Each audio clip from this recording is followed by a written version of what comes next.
Hey everyone, welcome to another exciting adventure. Today, Audio Novel presents Supreme Beings of Azeroth by Cheburek. And if you're looking for more amazing stories, don't forget to check out my Patreon page. Your support helps turn incredible tales like this one into fully immersive audiobooks. Join me on this journey, and together, we can bring more stories to life. Thank you for being part of the adventure. Let's begin. Chapter 21. The feast was meant to be a celebration, but it felt more like an uneasy truce. If not for his and Buku's curiosity about how dragon meat tasted, Ainz would have suggested they leave the moment they got the dragon scales. The atmosphere around the feast was thick with tension. The hall was dimly lit, shadows once delightful, now ominous, dancing across the stone walls as firelight unsteadily flickered from the massive torches. Orcs, hunched and solemn, sat in silence as they picked at the dragon meat on their plates. Normally, a feast in Gromashhold would have been a raucous affair, full of laughter, boasting, and the clashing of mugs to celebrate their victory over such a dangerous beast, but tonight was different. The dragon attack had cast a long shadow over the evening across the entire city. 6 orcs had died in the attack, and dozens more were terribly injured, most of whom lost their homes or shops.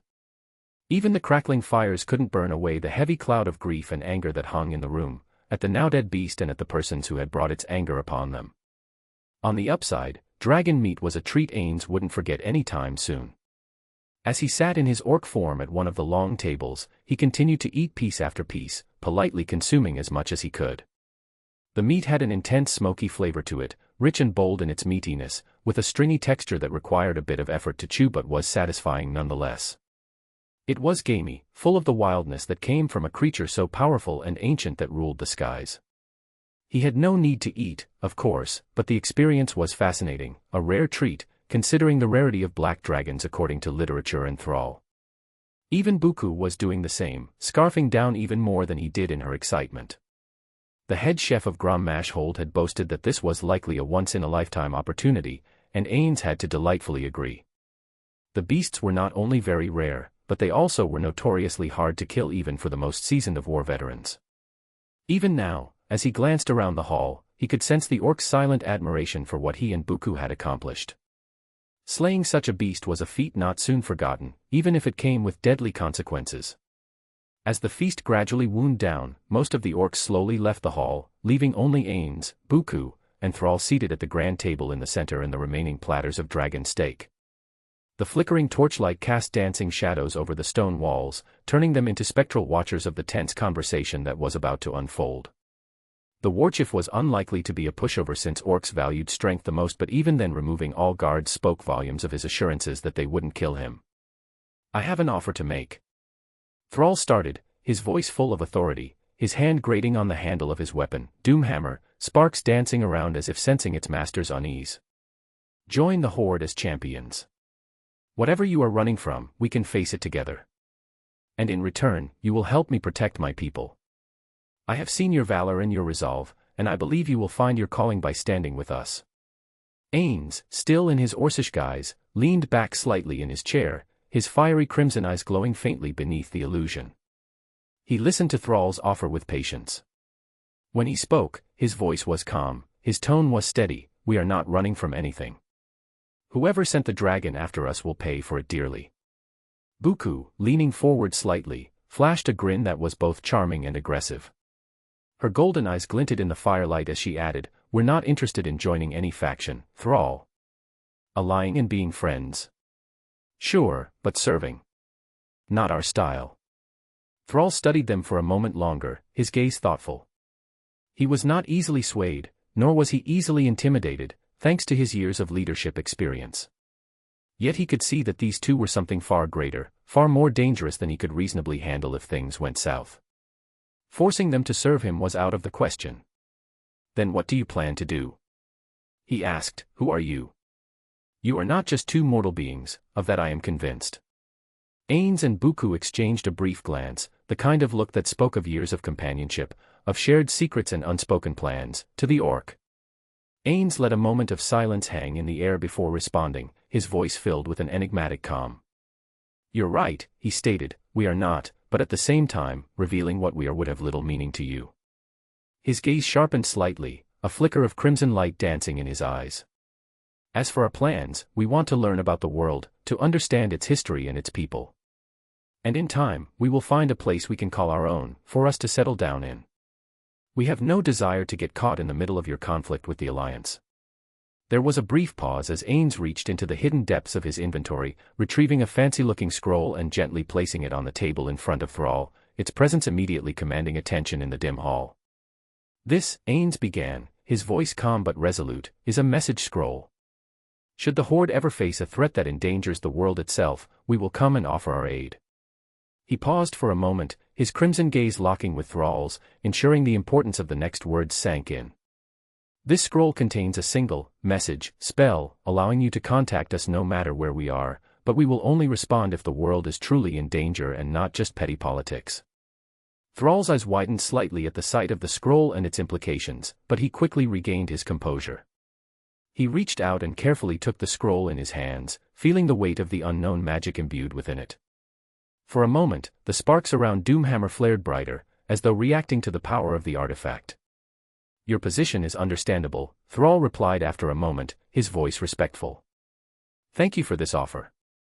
And know that my offer stands as well. Should you ever decide to settle among my people, you will find a land of honest allies, not enemies, here. In the quiet that followed, Buku's voice slid into Ainz's mind, her tone dry and laced with the usual hint of humor. I think it's time to go. No matter where we are, someone will try to rope us into their games. We need our safe base and we need it now. Thrall may seem like a decent guy, but I doubt he would think twice to exploit us for political gain. Ainz had to agree with her plan. No matter where they went, there would always be someone seeking to use their power for their own ends. The problem is we have no idea where to start making one. Ainz admitted, his mental voice carrying a hint of frustration at his inability to provide information, something he had been trying to solve by constantly poring over tomes of geography, history, geology, and biology wherever he went. You still have that home-creating spell, right? Buku countered. We can use it in some remote area. Perhaps high in the mountains. A place that isn't accessible without flight or teleportation. I have the spell, but you know that the fortress disappeared after a day in the game. Ainz reminded her. I know. Still better than dealing with all this shit. Let's go and figure out what to do for us. Perhaps we can extend its duration with some experiments, but it's better than nothing. Buku urged, her tone laced with a bit of resignation. Ainz gave her a subtle nod of agreement. While they could navigate these political waters for now, they needed to establish a place where they were free from the machinations of others and claim their own. The scroll, after all, wasn't just a gesture of goodwill. It was insurance. A magical lifeline, but one that came with limitations. Ainz had kept the item along with numerous others, in his inventory, rather than storing them all in the treasury of his guild, long ago thanks to his hoarding urges. The message, spell imbued within was capable of traversing vast distances, yet its use was singular. It allowed for only one direct connection, a transmission of words as long as the scroll was held. After the communication was severed, another scroll would be required for further contact, meaning he controlled how others contacted them. The spell also had its weaknesses. Ainz knew that it would fail if the recipient was blocked off by enough magic or, more grimly, if they were dead. These intricacies were important but remained unspoken as Thrall tucked the scroll away. No need to bog down the moment with unnecessary details, it was good enough for now. They would leave on good terms, much better terms than they had with Stormwind and the Alliance. Perhaps they would visit the orcs more often in the future if they needed supplies and information, considering their far more straightforward and honest natures. Ainz and Buku rose from their seats with a regal, almost spectral grace. Their towering forms cast long shadows across the hall as the flames flickered behind them, their positions solidified in Orcish society.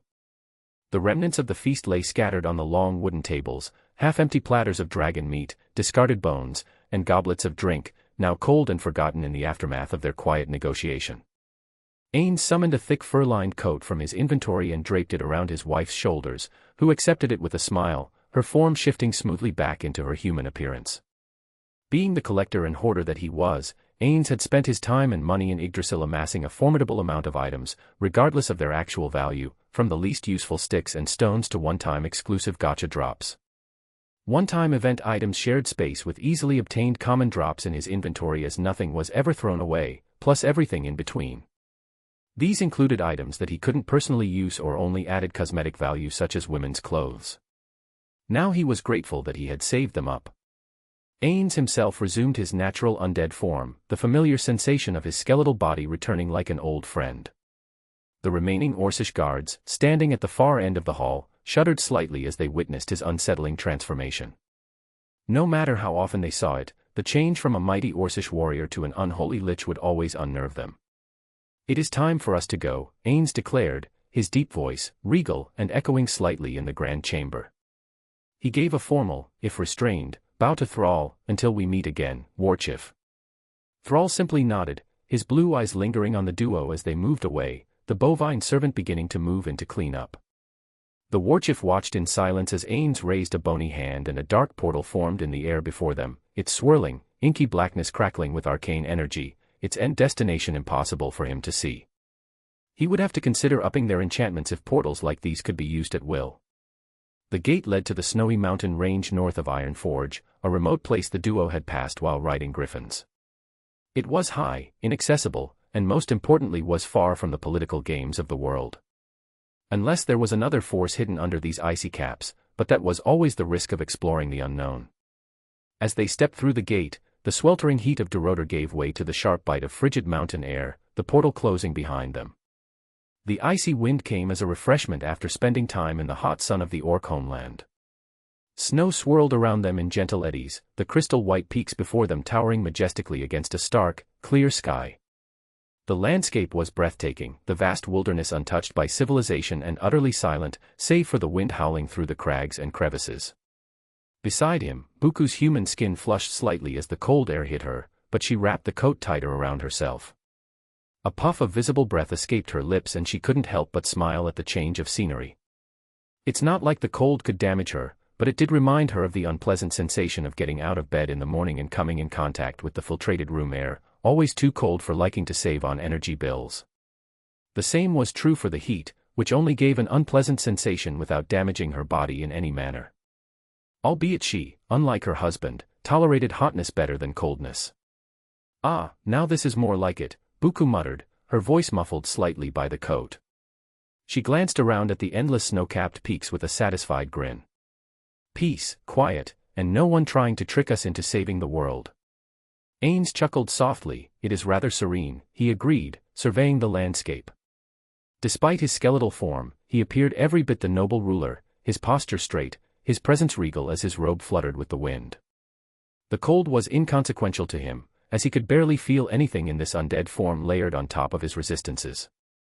His crimson eyes scanned the horizon for a suitable location to summon the fortress, finding nothing and prompting him to prepare another spell. "We could settle in this area for now and plan our next steps. Even if it disappeared after a day, it could be resummoned and all their belongings would be kept in their inventories, meaning no harm done. It will do for now. But I'd prefer to live somewhere warmer. I wonder if this world has tropical beaches. A nice vacation home to just laze in the sun by the sea is something I'd eventually want. Just imagine it, lounging in the sun, servants bringing us refreshing drinks." Her voice took on a dreamy tone, her expression growing wistful of daydreams left unanswered. Ainz hummed thoughtfully. "There probably are areas like that," he remarked. "Perhaps we'll find one, once things settle down. Warm areas would have already been taken up by this world's natives. It is unlikely that we could find an isolated region with these conditions." Ainz said nothing more. With the quick application of remote viewing, his gaze stretched far and wide, skimming over the landscape far into the distance until he found a perfect spot. There was a small plateau hidden behind a towering peak, shielded from prying eyes unless you were viewing it from above or at a very specific angle. Once they arrived in this new spot a few moments later, Ainz raised his arm and with a single, practiced motion, he cast, Create Fortress. The ground beneath them trembled as a huge 10-story high tower rose from the snow, materializing as though it had always been buried there, constructed by the finest masons and the mightiest stones. The fortress was as imposing as it was otherworldly for the duo. Its dark stone walls gleamed under the pale light of the sun, thousands of runes etched into the surface glowing faintly with protective magic that restricted anyone beside him and Buku from entering unless permitted by one of them. Once inside, they went up to the top floor, a warm, lavish penthouse that stood in stark contrast to the cold, barren landscape outside. One entire wall was made of enchanted glass, offering a breathtaking, panoramic view of the surrounding mountains as far as the eye could see, yet still durable enough to withstand many magical and physical attacks. Snowflakes gently drifted down outside, creating a serene, almost surreal backdrop to the opulence of the room. The floors were covered in thick, plush carpets, and the air was heated by magical means to keep the cold at bay. At the center of the room stood a large, ornately carved office table, decked out with supplies. In the far corner, a luxurious double bed beckoned with its rich velvet sheets and feather-stuffed pillows. Buku shrugged off her heavy coat, letting it fall to the floor as she made her way toward the promising bed. Without a second thought, she plopped onto it, sinking into the soft, welcoming mattress. If only the spell made this permanent, she sighed, stretching out comfortably across the bed. Ainz, still standing by the window with his hands clasped behind his back, turned his regal gaze toward her. "I believe the spell can be altered to make the fortress not disappear," he remarked. His understanding of magic not only vastly increased the moment he became a supreme being but also grew each day as he studied his own abilities and the tomes found in Azeroth, learning its foundations and how to apply them. If anyone could unlock the secrets to making this place last beyond a day, it was him. Buku's eyes opened at his words, a gleam of excitement flashing in them. "Then let's have it," she stated with a grin. "Even if we build our kingdom far from here, having a backup in case shit hits the fan wouldn't hurt. By the way, does this place have a bath?" she continued, sniffing at her armpit with a scrunched-up face. "I don't want to smell like an orc's when we return to civilization." Ainz chuckled, turning from the window to face her fully. "I believe there's one. It would have been part of the aesthetics," he replied, glancing toward the many doors that lined the room's interior. "Though I'm not sure which one leads to it." "And I agree. That is a sound plan. But before we return to civilization, we need to figure out who sent the dragon after us." Buku rolled off the bed, stretching as she crossed the room. "I doubt it was Thrall," she replied over her shoulder, her hand on one of the doors. "That leaves either Sylvanas or that noblewoman from Stormwind, and I don't think Sylvanas would have the ability to send a dragon at an ally." She started opening doors one by one, peering into hallways. "Assuming it's Katrana, then we'll need to tread carefully," Ainz mused, his voice growing more serious. "If she's a player, she might be prepared to face us. We can't underestimate her." Buku snorted, rolling her eyes as she finally found the bathroom. "Ainz, we ain't bitch-made. The two of us could probably take down Touch-Me in his prime if we used our brains with our newfound abilities." Her voice trailed off as she stepped into the bathroom and whistled. "Oh hell yeah, look at the size of this beauty. Hey darling, are you coming? I want a back rub." Like I could say no to that offer. Ainz chuckled, taking upon human form and following suit, shedding his clothes. The bath was nothing short of magnificent, even by what they had seen of this world's standards.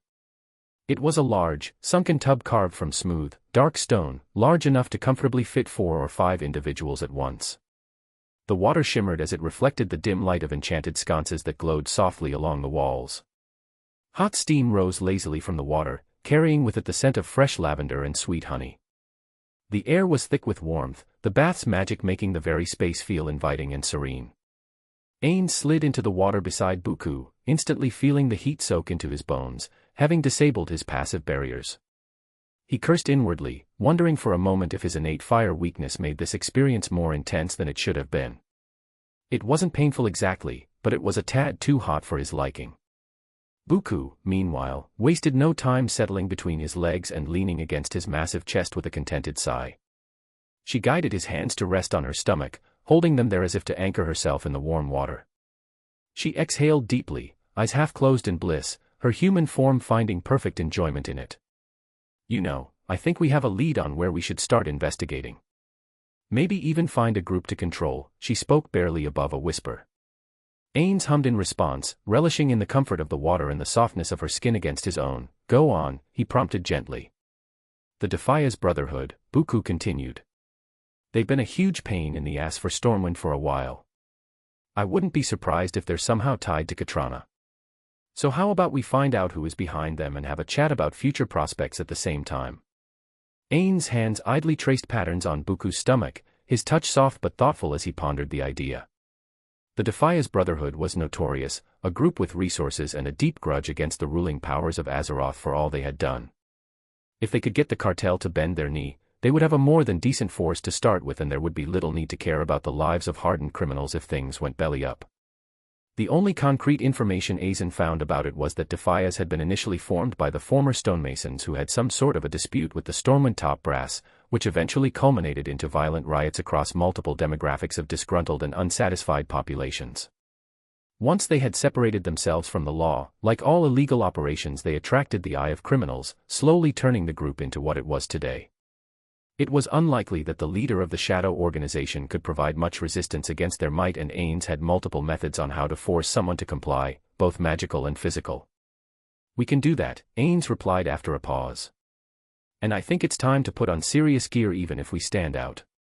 Another attack might be far worse than one black dragon. Finally I can look badass." Buku giggled in response. "But that can wait until tomorrow. Right now, we're soaking in the bath, Anne." She glanced over at the lavish bed, a mischievous grin forming on her lips. "Test the limits of the bed. Not a bad plan." Ainz agreed with a chuckle, sliding his hands downward. The nightly mountain scenery outside gave the much-needed tranquility.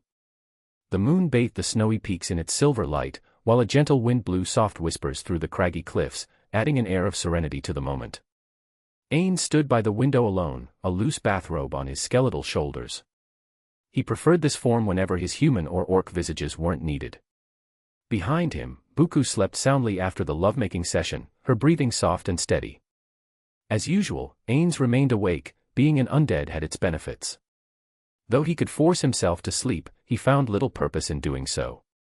The quiet, reflective moments were enough for him to clear his mind. Tomorrow, they would take first steps toward the path from which there was no return. Ainz knew that once he embraced the role of a king or emperor, he wouldn't be able to return to a simple life, and neither could Buku. She craved the spotlight, the grandeur of power and overwhelming might.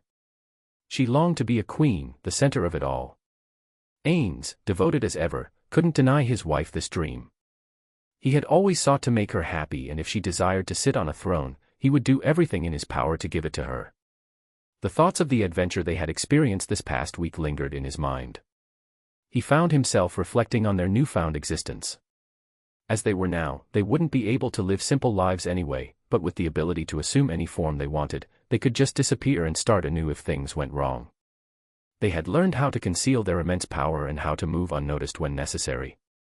And yet, there was something strangely enthralling about the idea of a life of adventurers, the freedom to roam and to experience. Ainz pondered this with a sigh. Is that just a silly dream? A fantasy of a life not lived, one that I still wish to cling to? He mused. We have become something far greater now, Artemal made sure of that. We were made to be rulers, not adventurers. That mysterious entity not only changed their bodies but their minds as well.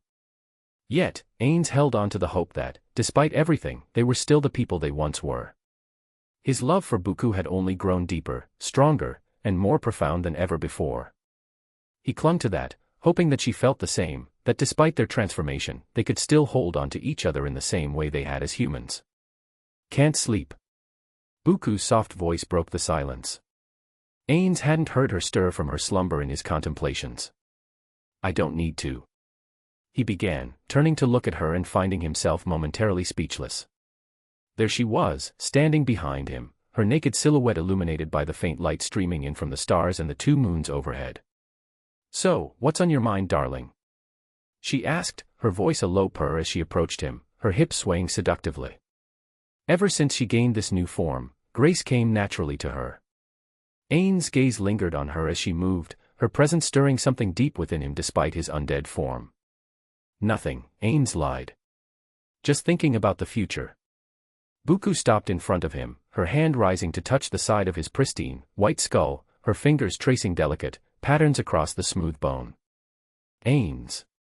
She gently continued, her touch both tender and firm. We agreed you wouldn't keep things to yourself. If something worries you, tell me, and we'll face it together. I am not worried, he replied, his crimson gaze locking with her big blue eyes. But the way her lips pressed into a slight frown told him she wasn't buying it. She could always read him, even when there was no human face to read, no matter the situation. "I know you," she whispered, her voice softening as her fingers caressed the side of his skull again, this time a reassuring touch. "Even without a human face, I can still see what's going on inside." She pulled his head closer to hers, her lips pressing softly against his exposed teeth in an intimate gesture that was somehow both loving and playful. Ainz, though lacking a physical heart, felt a stirring within him that reminded him of the bond they shared. "If you think we shouldn't do, if you're having second thoughts about ruling, then tell me. We're in this together and we'll figure it out. I don't need a crown or kingdom if it makes you miserable. What I need is you.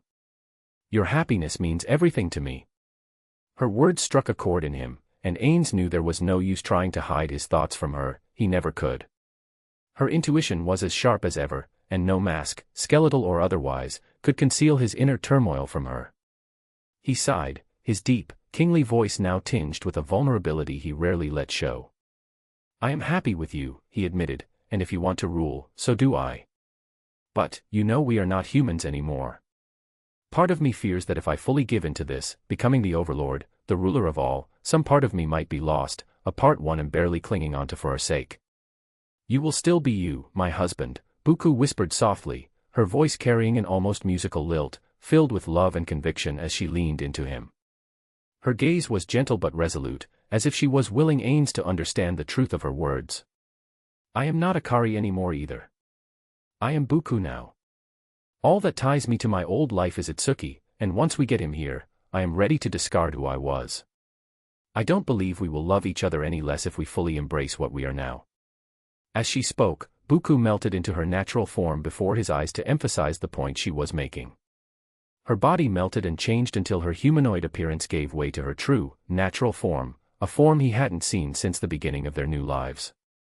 She became a pulsating mass of pinkish flesh, an odd and almost alien sight compared to her previous forms, her previously elegant figure now replaced by the strange undulating form she had quickly embraced and covered up since their transformation. Her entire body had a faint sheen, like a gelatinous substance, with hints of movement flickering within the flesh as though it was alive with energy beneath the surface. She didn't look beautiful in the way humans would think, but to Ainz, she was still captivating. There was something fascinating about her natural form, the way it moved and shifted, both strange and entrancing in its own way, something that would apply regardless of what form she took. "Come on, let's go to bed," Buku continued, her voice retaining its ethereal echo despite her new shape. A pinkish tendril extended from her body, wrapping gently around Ainz's skeletal hand. "You need to rest your mind, even if you don't feel sleepy. And I want to feel you by my side as I sleep." As Ainz followed her to bed, watching the fluidity of her movements, it finally hit him. He saw her just as beautiful in her natural form, if not more than in her visage. She was his wife, his partner, and she was a monster just like him. She didn't need to look human or even humanoid for him.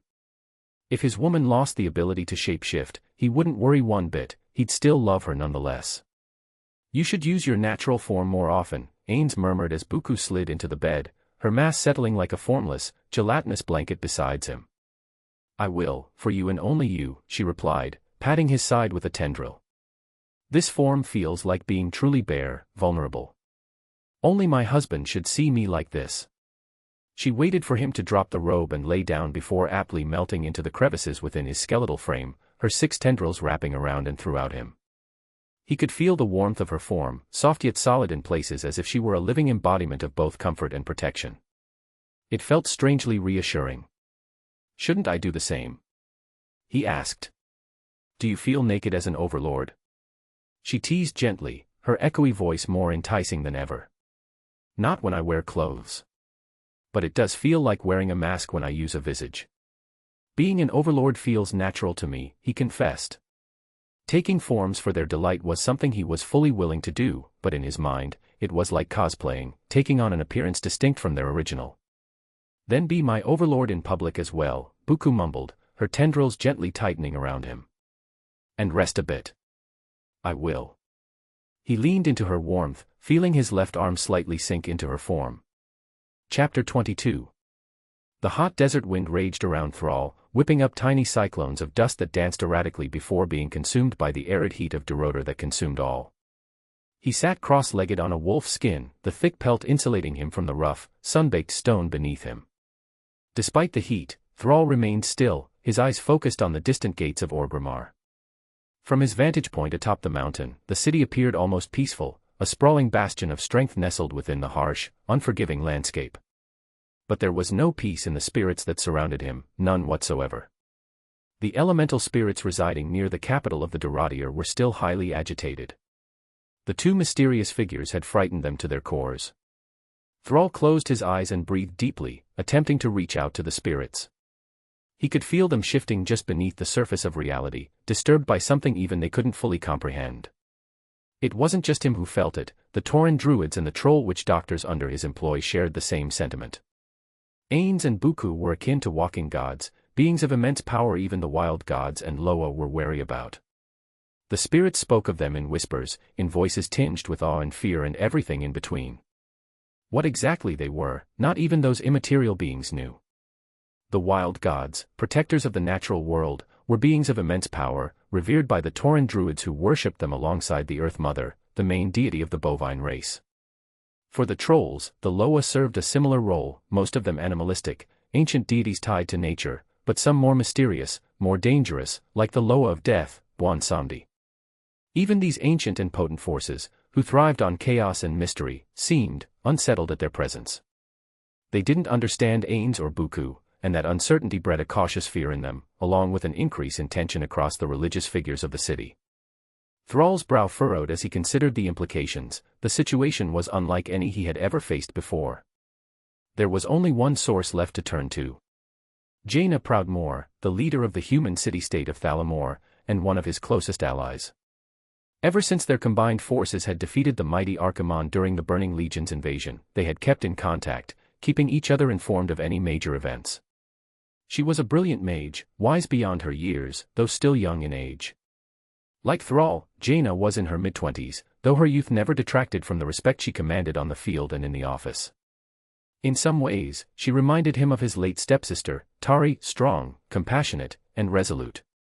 He had sent for her a day ago, hoping that her vast knowledge of magic could help shed some light on the nature of these powerful strangers. The spirits of Durotar weren't the only ones disturbed by their presence. After all, she would probably be able to determine some information as well. The wind shifted slightly, and Thrall inhaled deeply, letting the hot, dry air fill his lungs to its deepest crevices. It carried with it the familiar scent of the desert, the dry earth, distant fires, and the faintest tang of salt from the nearby sea. Yet beneath that, there was a strange sense of anticipation, like the world itself was holding its breath for the things to come. He tried to focus on the horizon, looking for any sign of Jaina's arrival. She was usually late, but it never worried him. Jaina was nothing if not reliable, and though she might have been delayed by her duties in the Moray, Thrall knew she would eventually come. He trusted her implicitly. She had always been there when he needed her, and she had proven time and again that she was a true ally, one who could be counted on even in the direst of circumstances.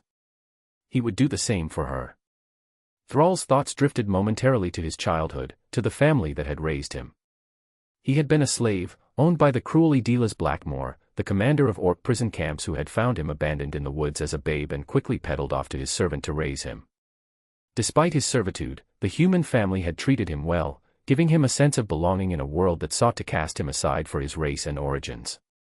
This human family had become his own, teaching him not just the ways of humans, but also how to navigate the complexities of their society. His knowledge of their customs had been crucial in his journey to uniting the Orcish clans, and it was that very knowledge that now drew him to seek Jaina's counsel once again. Thrall closed his eyes, unconsciously clenching his fist, as he recalled the painful memories of the day he learned of Tari's death. Tari, his surrogate sister, his protector. She had shielded him from Blackmore's worst impulses for as long as she could, and yet, in a drunken stupor, the commander had taken her life and presented her decapitated head to him like some sort of grisly trophy. Thrall had failed her. He had almost single-handedly led the tremendous revolution that freed the orcs from their 2-decade containment, but in doing so, he had failed to protect the one person who had always protected him. If only I had more foresight, he thought bitterly. Forgive me, Tari. A cold gust of wind swept through the mountain, pulling Thrall from his thoughts at the change. His connection to the elements had sharpened over the years, and he could feel the water spirits stirring, agitated by the familiar magic they were sensing. Jaina was near. The air itself seemed to shimmer, growing dense with the crackle of magic, and within seconds, she appeared, just 3 meters away from him. She had specialized in frost magic. The sorceress was familiar with water elementals, often summoning them to aid her in battle, and they too were familiar with her for her prowess on the field. Clad in a white and purple robe, with a grey corset that pinched her slender waist, Jaina Proudmoore stood with the grace and poise of a leader who had seen more than her fair share of battle. Her long golden hair fluttered in the wind, catching the setting sun's glittering light, and her piercing blue eyes met his with warmth and familiarity. Thrall could easily see why she was considered beautiful by human standards. "Thrall, good to see you," she greeted, her voice light yet full of concern as her lips curved into a soft smile. "Likewise, Jaina," Thrall rumbled, standing up to his full height, towering over the human woman. "A lot has happened," he began, his voice steady, though beneath it lay the weight of concern, "and I am in need of your input." Jaina's expression shifted as she listened, her brows furrowing and her lips pressing into a thin line of worry. She waited for him to continue without uttering a word, her eyes searching his for the depth of the issue. "Have you heard about Ainz and Bukubukuchagama?" Thrall asked, hoping beyond hope that she knew about the pair and could provide the much-needed insight as a mage who dabbled far more in the magics than he. Jaina frowned, shaking her head slowly, her confusion evident. "No. Those names don't ring a bell. I can't even guess where they could be from if they are humans. This is the first time I've heard such strange names." Thrall nodded grimly. "They are not human," he explained, his tone carrying a hint of trepidation as he continued. "They are some sort of shape-shifting race. These two nearly killed Sylvanas when she tried to detain them, and when they visited Orgrimmar, they were attacked by a black dragon.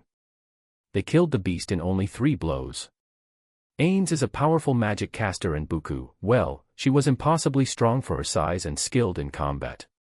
They supposedly traveled through Alliance lands without any problems, and what intelligence we can get only supports what we know about the duo."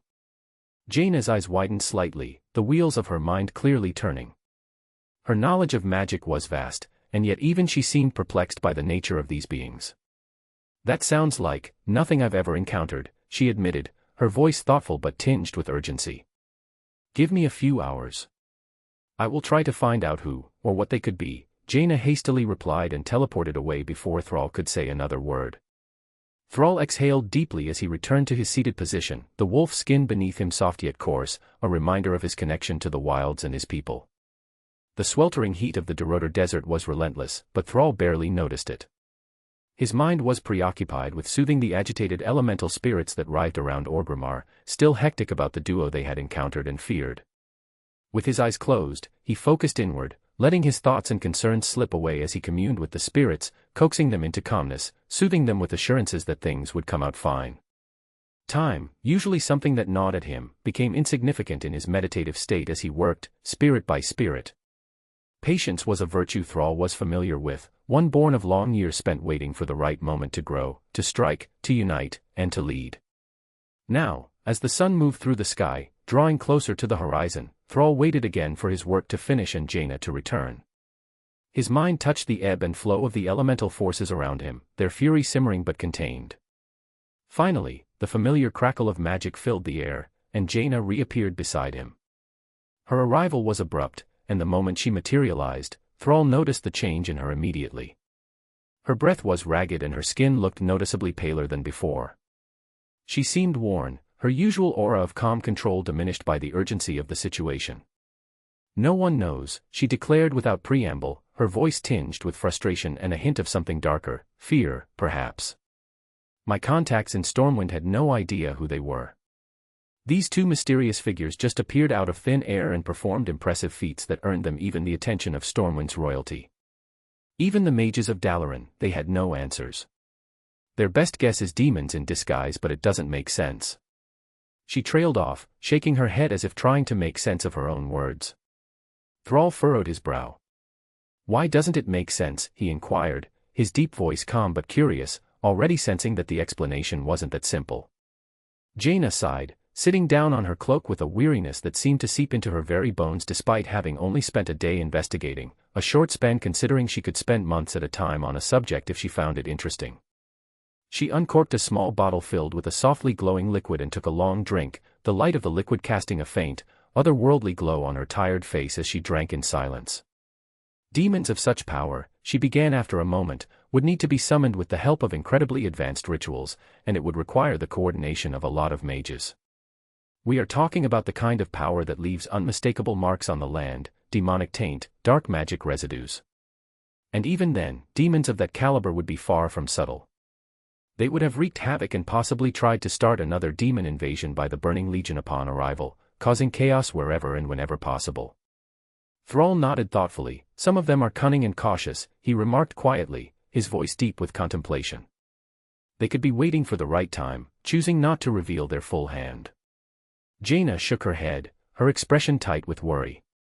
If that's the case, then I hope they are not demons, or if they are, that they don't have malicious intent. Azeroth has been through too much already. Another cataclysm might be more than we can handle, she remarked with a tired sigh. Her words hung heavily in the air, and Thrall couldn't help but think of all that had been lost, of all the countless lives destroyed in the wake of endless wars, of demons, and of the undead scourge. Jaina's pain was palpable, it was etched into the lines of her face and the weariness in her voice. She had endured more than her fair share of heartache, watching Arthas, her beloved, postpone their marriage indefinitely, and then descend into madness, seeing nations consumed by the undead and him killing his own father, and much more. The Burning Legion invading and causing unimaginable damage to her people. Finally, she had to look away as her father, driven by blind hatred and desire for vengeance, attacked the Horde and lost his life for it. If only he had listened to her. The weight of all that loss was ever present, always lurking behind her sharp, determined gaze, weighing on her shoulders. Thrall's own memories of loss flickered at the edges of his mind. His parents' homeworld, Draenor, shattered and destroyed by the folly of demonic corruption. It was a warning etched into his soul, a constant reminder of what could happen when power was misused and when the thirst for destruction went unchecked. He glanced at Jaina, who sat quietly now, staring off into the distance as the last light of day painted the sky in hues of gold and violet, her bottle empty. I hope you're right, Thrall muttered quietly, his voice carrying the weight of his fears. Azeroth has suffered enough. We can't afford another calamity. My people had seen what happens when a world is pushed to the brink of destruction. His thoughts drifted to Draenor once more, now a husk of its former self, all because of reckless power. Jaina turned to him, her eyes soft with understanding. We've both seen too much, Thrall, she softly replied, her voice barely above a whisper. But we have to believe that we can still protect this world. We've done it before. We can do it again. A moment of silence passed between them, heavy with unspoken fears and shared burdens. The world they fought so hard to protect was always on the edge, teetering between salvation and ruin. And yet, here they were, still standing, still fighting for their nations, their people, and themselves. It was time to become the overlord. Ainz stood in the dimly lit room, the air thick with a palpable sense of power from the many preparations he had done. The temperature dropped a few degrees the moment he donned his midnight black robe, its fabric rippling as if alive, charged with dark magic that emanated power and fear. Shadows writhed around the stone floor with every movement, as if in awe of his existence, eager for his attention. His skeletal frame, though devoid of flesh, carried an undeniable weight, one not of bone and marrow but of complete dominion and absolute power. The robe's long sleeves fanned out, black as the night sky, engulfing the light as if it could never break free from his grasp. He placed his hand next to the ring collection and slid the rings onto his bone fingers, each one sparkling with arcane light. His guildmate's stored powers were contained in each ring, mementos of a time when Nazar was more than just his realm but also a place he shared with his now-lost allies. He couldn't help but get a little homesick for them as he decked his fingers with the glittering gems, embedded in the game's finest metals. But that moment of nostalgia was short-lived. Sentimentality cannot exist in the mind of a king who is about to seize control of the world. Finally, Ainz grasped for his reign's most powerful symbol which had been sitting in his inventory since he arrived in Azeroth, the guild's staff of Ainz Ulgaun. The item gleamed with an unearthly brilliance, like gold but far more terrible, as if it had been made in a fire that no mortal had or should have ever seen. The staff's head was formed like 7 writhing snakes, with their bodies twisting and intertwining as they rose to the summit in unison. Each snake clutched a unique gem in its jaws, each one glowing softly with forbidden magic. They pulsed as if they were alive, their eyes flashing with the ferocity of a predator about to strike upon those who opposed their wielder's might. In Yggdrasil, this staff had been more than just a weapon. It had been the very heart of Nazar, a symbol of the guild's essence and unity.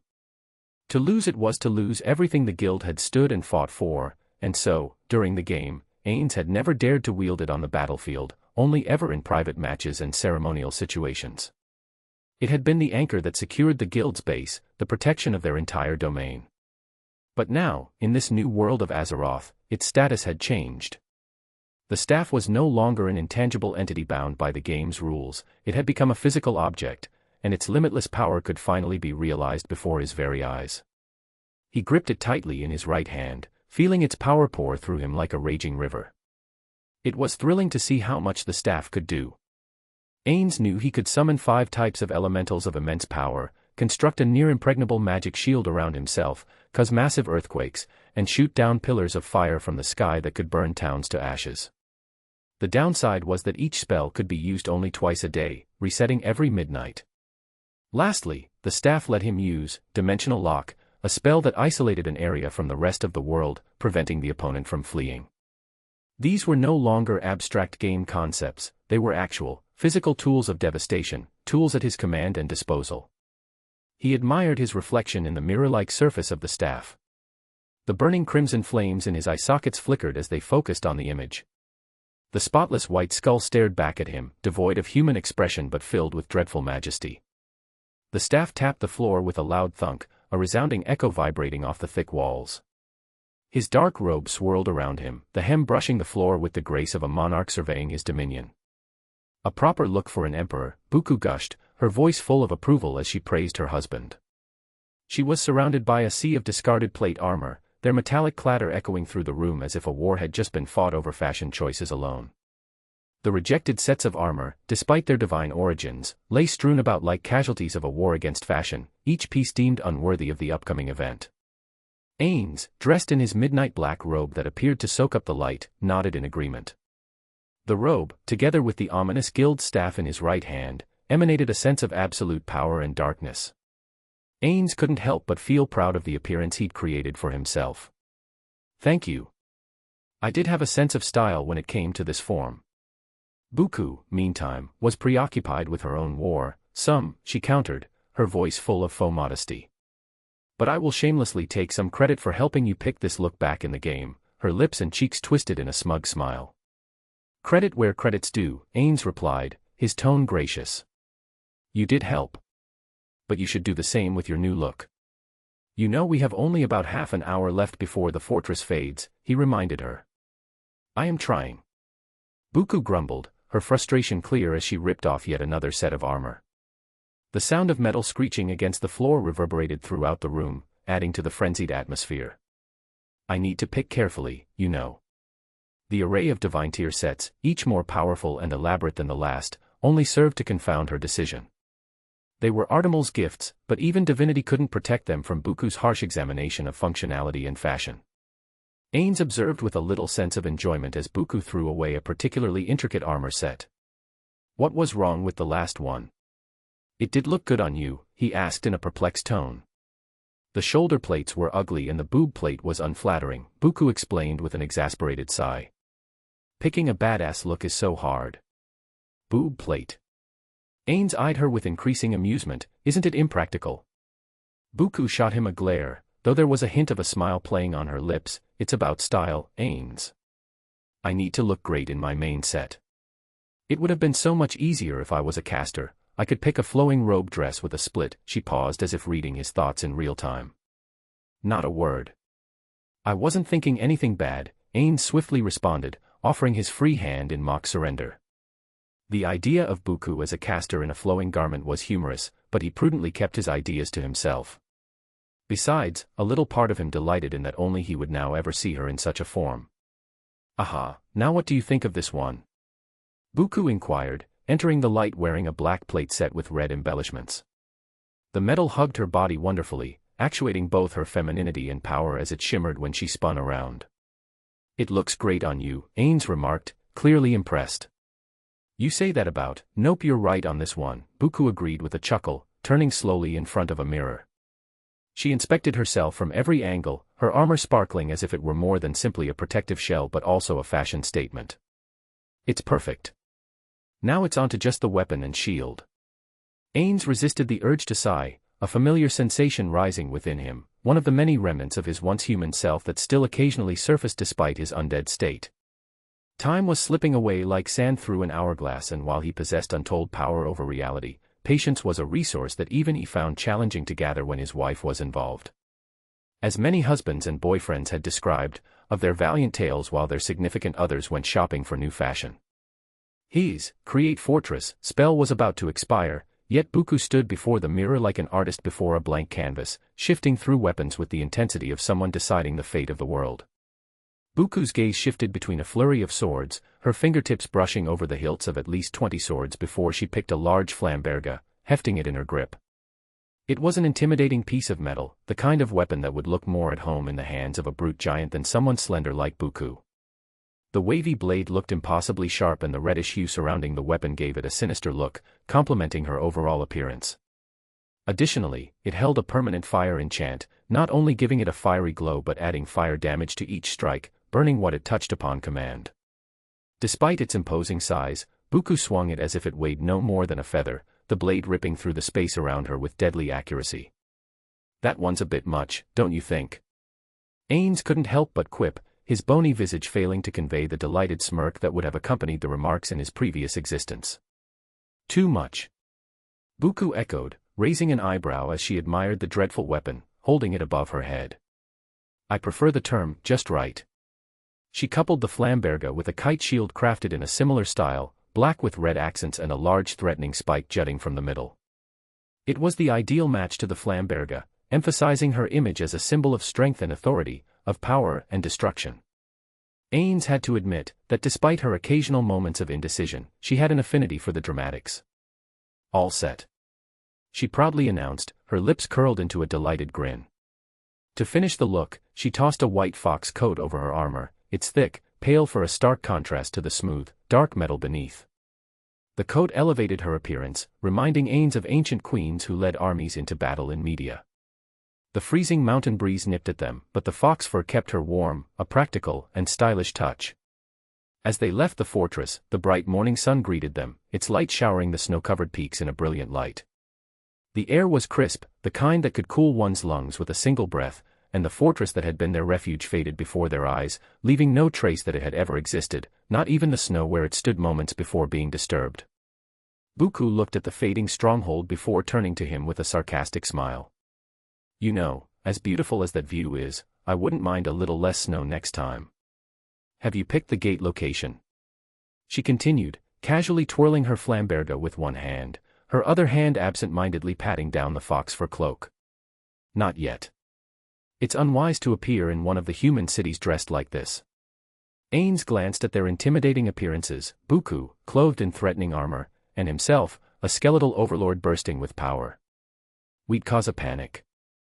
So, I'll try to locate a remote area somewhere in Westfall. According to some more recent sources, the leader of the crime cartel was hiding out somewhere in the Fertile Plains. The border province is far from Stormwind, making the local farms easy pickings for criminals. Just pick an empty spot at random, Buku suggested, kneeling down in the snow to mold it into some sort of figurine, quickly forming a mini snowman. We'll sniff out the lowlife soon enough, and from there, it's just a matter of persuasion, right? Ainz activated, remote viewing, zooming his vision high above the cloud line and moving his point of vision southwest. The landscape of Azeroth unfolded underneath him like a living map. Soon enough, the green, rolling fields of Westfall came into view, stretching forever with golden wheat flowing in the breeze, orange pumpkins, and a rainbow of other crops dotting the landscape in their splendor. Small houses littered among them like forgotten remnants of a once thriving land, occasionally congregating into small villages. His eyes swept across the plains until he came across an isolated area of grass far removed from civilization. This will do, he declared out loud and cast, Gate. The swirling portal sprang to life, shimmering with arcane energy, and within moments, the cold, snowy mountain peaks were replaced by the endless sea of grass. They stood in the heart of Westfall now, surrounded by the warm hues of the countryside. The sounds of nature greeted them, small animals moved around subtly disturbing the vegetation, birds of prey flew above their heads searching for prey. But the local nature wasn't their concern. Now Ainz needed to locate the Defias members and get the location of their leader out of them by any means necessary. Chapter 23. Jet sat hunched at the edge of the clearing, his knees tightly tucked against his chest, his scrawny frame partially concealed by a torn cloak that barely kept off the early morning chill. The damp grass was uncomfortable to the touch, but he was accustomed to it, it stuck to him like a second skin. Despite what they had seen, his eyes remained wide and innocent as he watched the traffic through dense shrubbery. His eyelids felt heavy, and his eyesight was blurry due to sheer boredom and exhaustion. He yawned, attempting to quell the dull ache that had settled in his back after sitting in one position and place for so long. At 14, he was smaller than most boys his age, with a slender, wiry body that had not yet filled out with muscle. His skin was pale, almost sickly white, with subtle dark circles under his eyes from many sleepless nights in a row.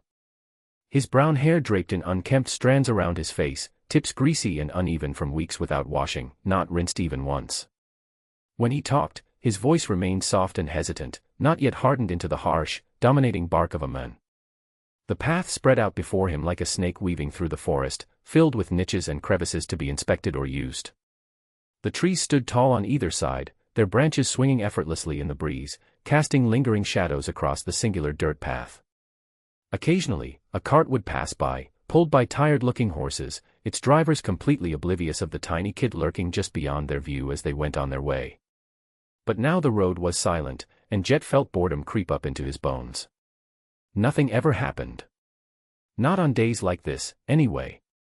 Days when the world seemed to forget that he even existed, like most days. He yawned again, louder this time, and cast a sideways glance at the others in his group.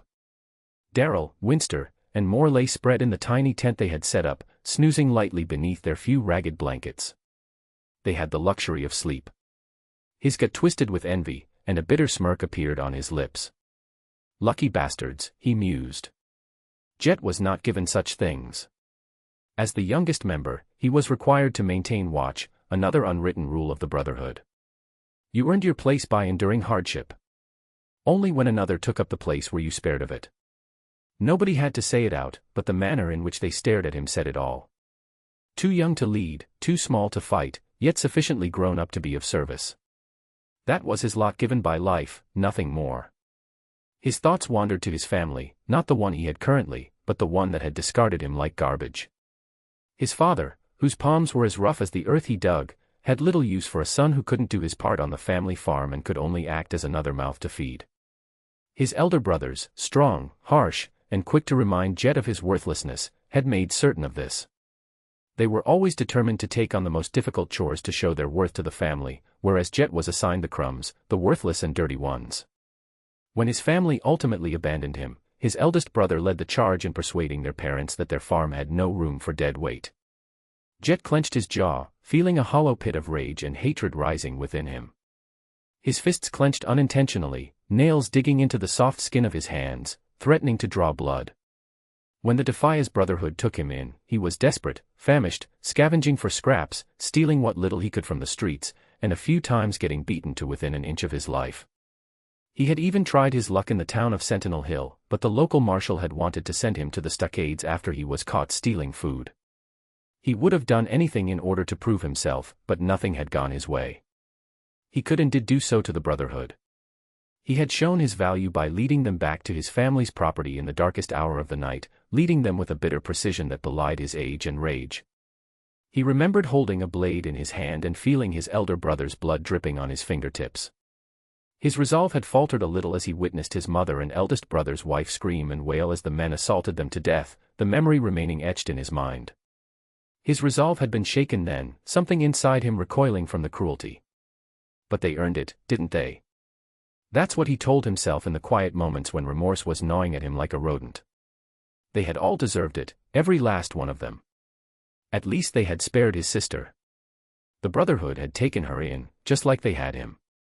She rose in rank promptly, marrying one of the upper-level leaders and adopting the Brotherhood's ruthless mindset as she slew and seduced her way through life. Last he heard, she was doing well in her new life, far from the rubble of their previous one and far from his current rank.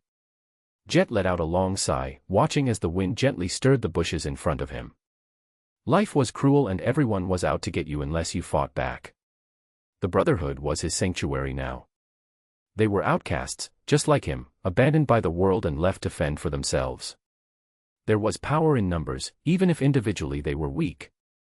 And they had plenty of numbers. The powerful were always all too eager to emphasize just how worthless the rest of them were after all. He stole another glance at Daryl, Winster, and more.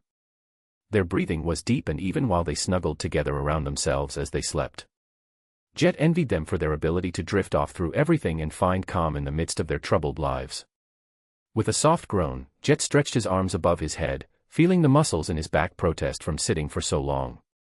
His stomach growled, reminding him that it had been a while since his last meal, a stale piece of bread stolen from a passing farmer yoinked off the back of his cart. Hunger gnawed at him continually, however it was a familiar ache that he had grown to ignore.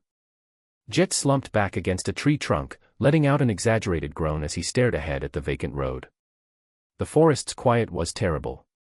A gust of wind would sometimes rustle the bushes or a bird would squawk from the treetops, but the rest of the time was quiet.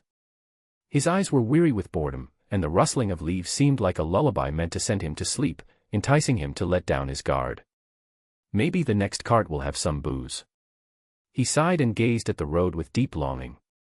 He could already imagine it, a big wagon rumbling along the path, loaded with barrels of booze or ale, the property of some rich merchant who had been too stingy to hire proper guards to keep costs down. Something strong enough to bring him out of this painful routine, to spice up what he could see and think. He pictured his first sip burning its way down into a warm fire in his gut. This is so boring. Days like these were the worst.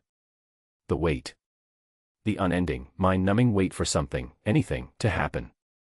On the odd occasion, a wagon or two would pass by, but half of the time it contained little more than spoiled bread or other useless junk that hardly warranted the hassle, mostly farmers or poor merchants with little worth to steal.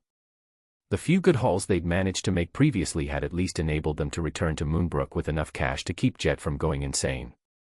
That was his one solace, the prospect of Moonbrook at the conclusion of this perpetual boredom. The notion of getting his share of the loot put a slight, sly smile on his lips. He already knew what he was going to spend it on.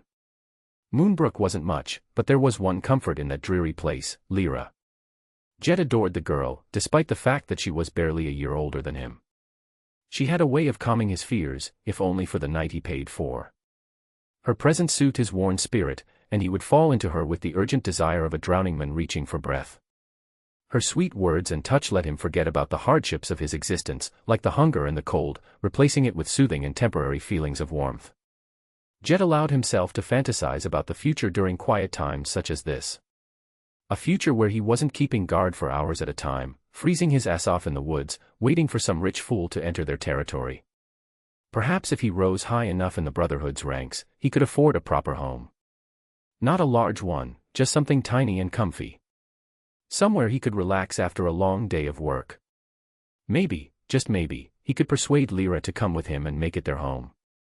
She would keep him warm at night, he would keep her safe, and together they would be able to live a life free of the worries that were now consuming him, bit by bit. Jet stifled yet another yawn, stretching his arms as far as they could before letting them hang limply at his sides. His bones felt stiff, as if the dull boredom had penetrated to his very marrow. Anything would have been preferable to sitting here, waiting for wagons that never arrived, even preparing for a raid. The sun hung lazily overhead, creating long shadows among the trees, as if it, too, had become tired of this monotonous day. Can't some rich fool wander in and give us a big payday? Jet pondered as he stared down the dusty road with a half-lidded gaze. His fingers twitched, longing to wrap around the handle of a purse loaded with coins. He craved action, anything to stir his blood, something to make him feel alive again. I want to do something. Of course, there was an old saying, careful what you wish for, it might come true. At that moment, Jet's wish was fulfilled, but in a way that made his stomach drop.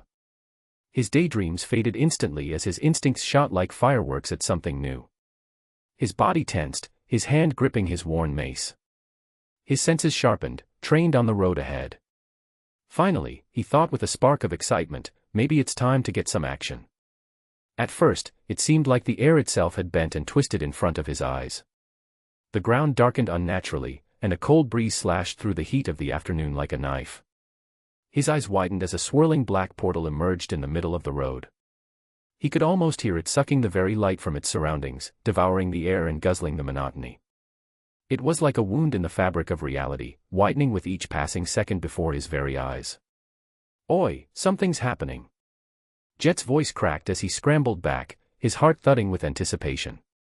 This was it, the moment of action he'd been waiting for. His cry shook his three colleagues awake, sending the elder men scrambling to their feet, wiping sleep from their eyes and searching for their weapons. Daryl, the group's eldest member, mumbled something about Jet being a paranoid brat, but even he paused when he saw the dark portal. The swirling mass of dark energy didn't surprise them. These sorts of magical occurrences weren't exactly common, but when you lived the life they did, cutthroats and mercenaries for the Defias Brotherhood, you got used to seeing strange things. Magic, necromancy, undead, they'd seen it all before. This was just more magic of the rich. And rich meant they had a target. Its appearance didn't inspire dread. No, it was more like a bell ringing to announce an opportunity to him. Jet watched eagerly as the portal stabilized and out stepped two figures. A grin split his face as his mind raced with thoughts of loot and rewards. An undead and a warrior. Why do the pretty ones need to be messed up in the head, he grimly mused, hefting his mace, ready for a battle. First came a skeletal undead. There was no mistaking him, a tall, gaunt figure dressed in expensive robes.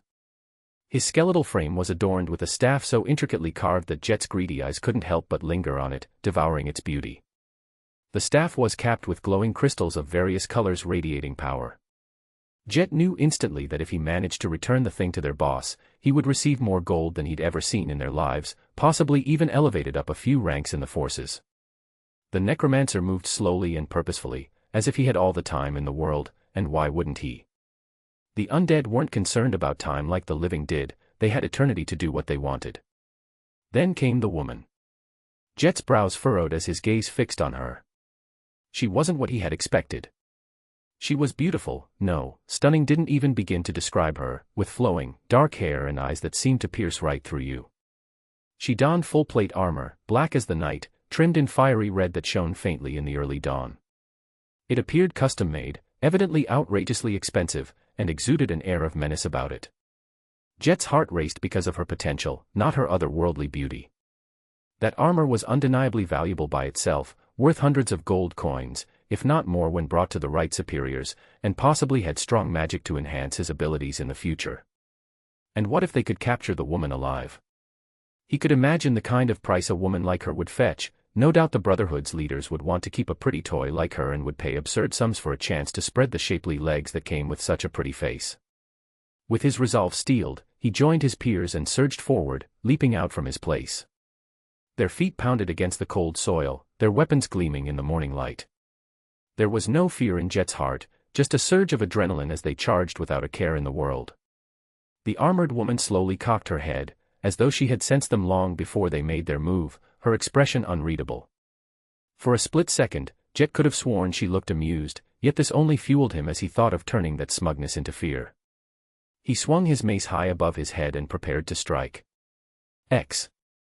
It came as no surprise that the thugs barely hesitated when they saw him and Buku emerge from the portal. In a world driven by greed and desperation, self-preservation often took a backseat to the allure of wealth, and to these bandits, all they saw was a massive payday falling into their lap, nothing more. The gleam of Buku's impeccable armor and the glint of Ain's breathtaking staff appeared to drown out any sensible ideas of self-preservation within the men. And so, without a second thought, the bandit camp erupted into a frenzy as the Defias Brotherhood thugs charged recklessly towards them, weapons drawn, like moths to a flame. The first to reach them swung his blade with all his might, his gaze fixated on Buku's unprotected head. The blade rang out with a hollow metallic clang as it rebounded off her skull, leaving not even a scratch. The thug stopped and examined his weapon in surprise, his hands trembling slightly from the vibration. "Oi, what the hell is this?" he exclaimed in surprise. It was as if he had hit an anvil with a butter knife. Buku didn't even flinch, her eyes drifting to the insignificant brute. "We only need one or two for questioning, right, darling?" She casually inquired, her tone cool and casual, as if the bandits' attacks were nothing more than an unpleasant buzz in her ear despite their incoming attempts. She didn't even lift her weapon, and her tone was humorous, masking the danger beneath her cool exterior. Ainz calmly observed the scene with the relaxed detachment of a god surveying the foolishness of mortals, knowing the immense power difference between them. His gaze flicked to Buku, then to the struggling thugs. "We can always find more," he responded, his voice reverberating with that deep, regal timbre that could chill the spine of even the bravest of souls. "If these ones do not provide anything useful." One of the smarter goons, realizing the grim reality unfolding before him, spun on his heels and bolted, his feet pounding the ground in frantic desperation. But he had barely made it a few paces before Ainz simply flipped his bony wrist at him. A fireball lit in his palm, emitting an eerie, otherworldly brilliance as it flew into the air with an unsettling whoosh. It struck the fleeing thug in the back, and the man was instantly engulfed in flames, burnt to ash without a single scream in the blink of an eye. Seeing one of their own killed instantly made the remaining three come to their senses. The aroma of burnt flesh filled the air, and for the first time, the gleam of horror shone through their greed-clouded thoughts. They exchanged glances before turning to face Ainz, their weapons hanging limply in their hands. This was no ordinary opponent.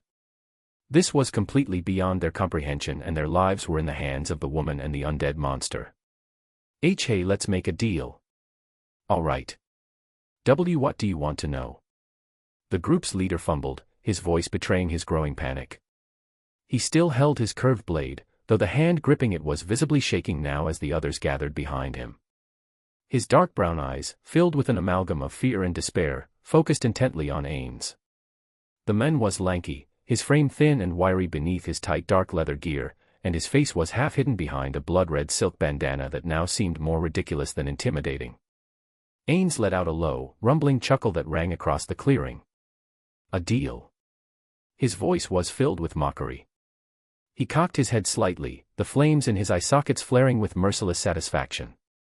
"What makes you think you have any bargaining power here?" He let out a cruel laugh to play up his evil undead image, flame practically flying out of his skull. "You will give us all the information we need no matter what you choose to do. Alive or dead. It makes no difference." Beside him, Buku couldn't help but roll her eyes at her husband's theatrics. He was really leaning into the whole evil overlord persona today, wasn't he? She had to admit, though, he was good at it. He had been good at it in-game, he had kept it afterward during their numerous role-playing sessions, and it had only grown even more Chinibu here. Nonetheless, she had her own role to play, and while Ainz had mastered the bad cop act, she had taken on the mantle of the good cop, or, at least, something slightly less horrifying. "My husband," Buku began, casting a sideways glance at Ainz with a smirk, "can extract information by directly destroying your brain while you are still alive and then raise you as mindless husks, but I prefer to give humans a chance to prove their worth." Her voice was smooth, almost sweet, as she shifted her stance, adopting a more relaxed posture, swaying her hips. She tried not to laugh at how ridiculous it was that she would be seen as the good guy in this situation, no matter what they did or schemed up. Ainz was a more terrifying presence by simply existing, and there was nothing she could do about it.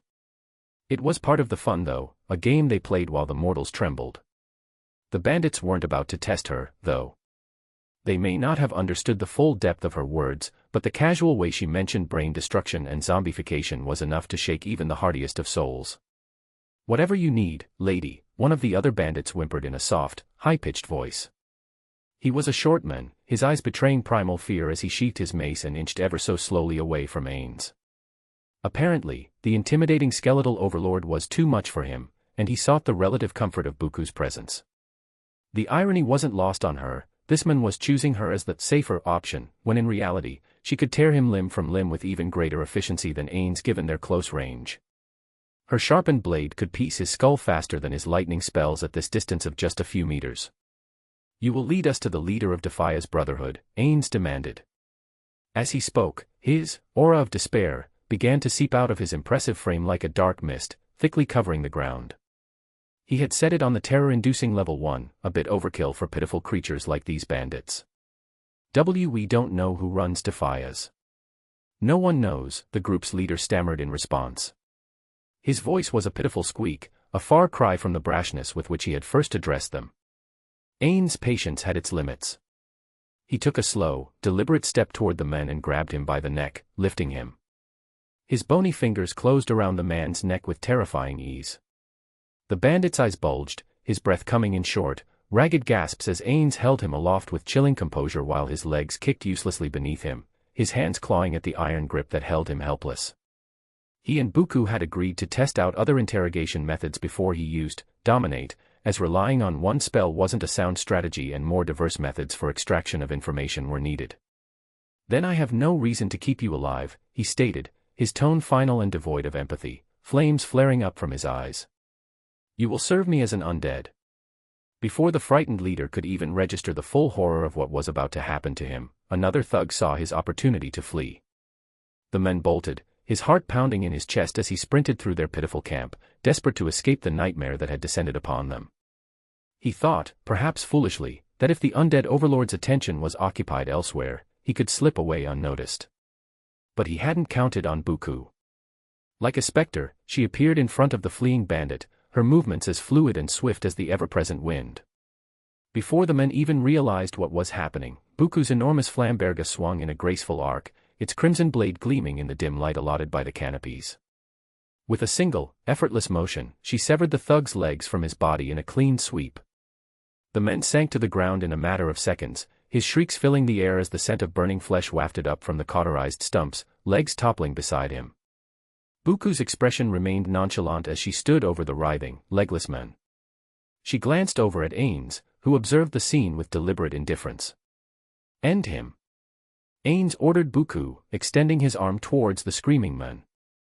Buku smirked in response and stomped on the man's head, crushing his skull with a sickening crack, followed by the wet squelch of brains and blood splattering across the ground. "Damn it, I got brains on my boots." She grunted as she tried to wipe the brain matter off her boots against the clothing of the now lifeless corpse of the bandit. Ainz watched the scene with a bemused expression. Despite his undead state, there was something oddly comforting about Buku's practicality. Her irritation over the most mundane inconveniences, even in the midst of violence and death, was almost endearing to him.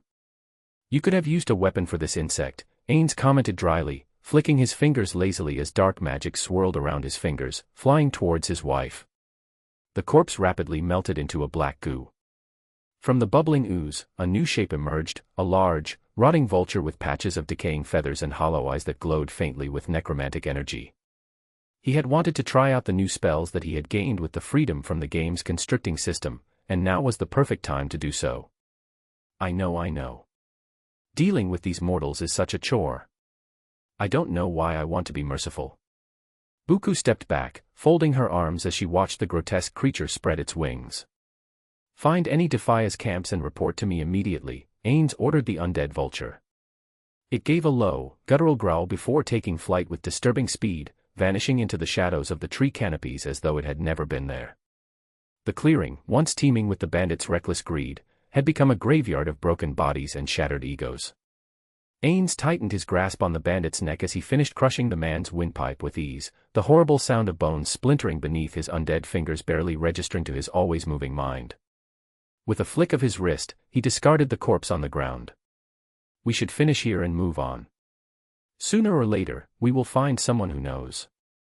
Satisfied, Ainz turned his attention to the last remaining thug. The boy, no more than 16 by the look of him, had collapsed to his knees, trembling like a leaf in a storm. His breath came in ragged gasps as he stared up at Ainz, his eyes wide with terror. His face was dirty and streaked with tears, a pitiful sight, and his hands were clasped together in a desperate plea for mercy. "I'll lead you to my boss," the boy stammered, his voice cracking under the weight of his fear. "He will know who is above him. Please, spare me." "Where can I find your superior?" Ainz asked as he reached out with his skeletal hand, gripping the edge of the boy's mask and pulling it off with a swift motion. "He runs Moonbrook. We need to travel south." I won't run, just please spare me." He continued to whimper. Ainz let out a slow, almost disappointed sigh. "A child. How pathetic," he remarked.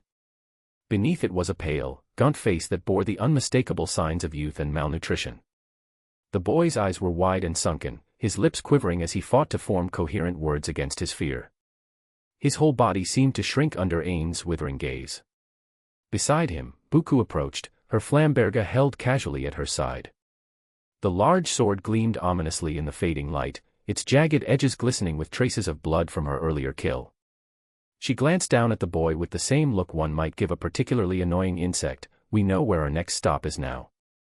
We don't need this little criminal anymore. She raised her sword slightly, the blade catching the dying light of the evening sun. The boy's face turned a sickly shade of white as Buku approached, his eyes widening in sheer terror. He clasped his hands together in prayer, his voice shaking as he began to plead for his life. Light, please spare me. I will lead an honest life. I won't kill or steal, please save me, he cried, his voice rising to a desperate pitch. For a moment, Buku paused, her blade hovering inches from the boy's throat. The heat coming from the sword began burning his soft flesh, only escalating the boy's fervent prayer and torrent of tears. Pathetic indeed. I wonder how much suffering this little thug has caused. The light won't come if you beg, she chuckled, the sound as sharp and cutting as her sword. No, boy. You have to believe you deserve it. But I suspect you know deep down that you don't.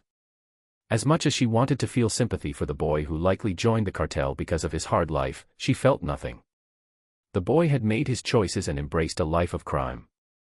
Thus he could be treated as an obstacle, a witness who could cause problems if they were to let him go. Something snapped in the boy then. His fear transformed into a raw, animalistic desperation. He scrambled backward, slipping in the dirt, before somehow finding his footing in the loose dirt. Without thinking, he turned and bolted, his heart pounding in his chest, driven by the primal instinct to survive. His legs pumped wildly beneath him, his arms flailing as he made a mad dash for the tree line.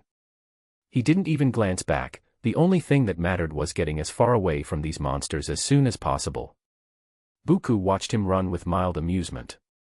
Should we spare him? She asked.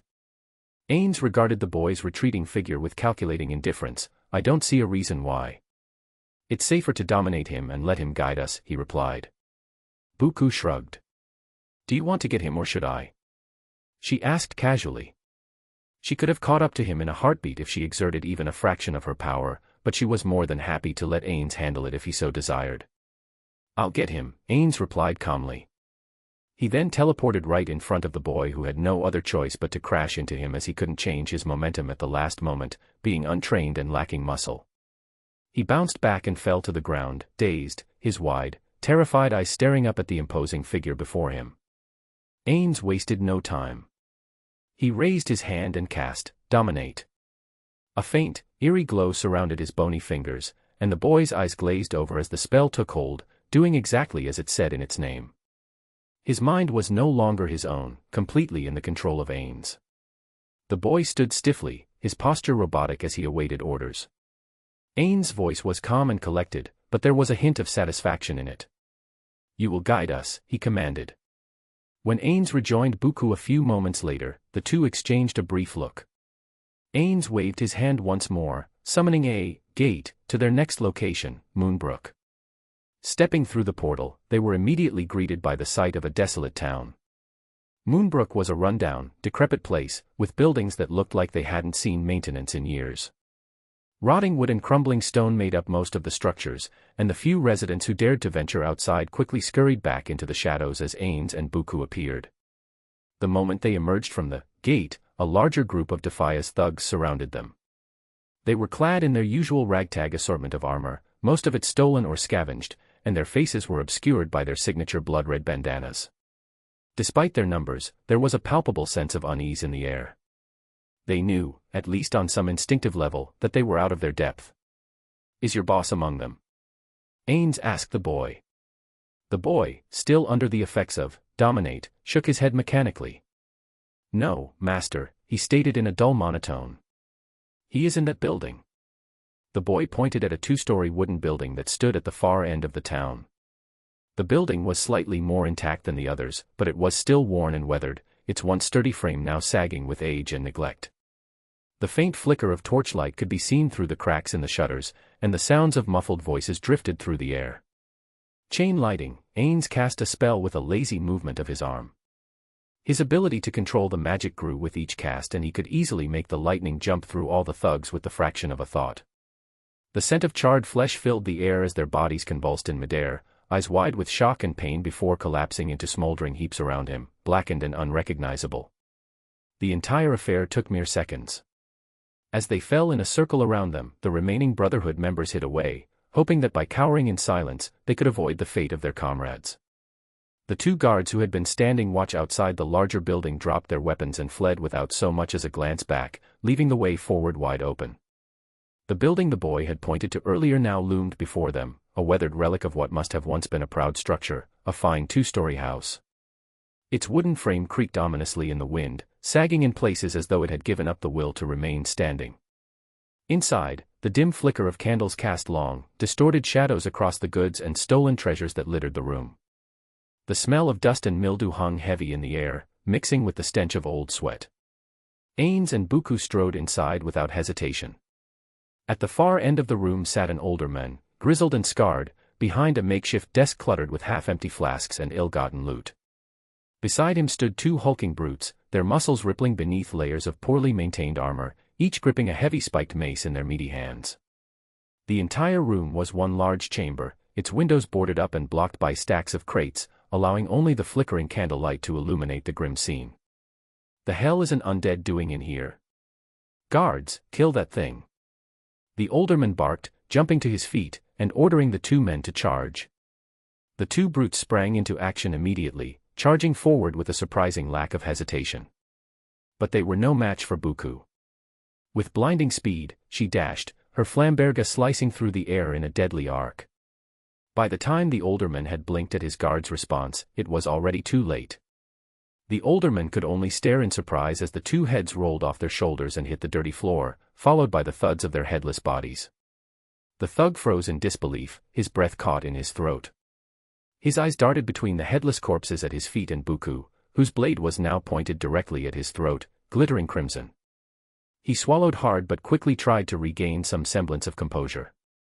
Since when do necromancers play heroes? What do you want, missy? He sneered as he sat back down. His hand shook slightly as he fished a small flask from his jacket pocket, taking a nervous swig. Buku's eyes narrowed.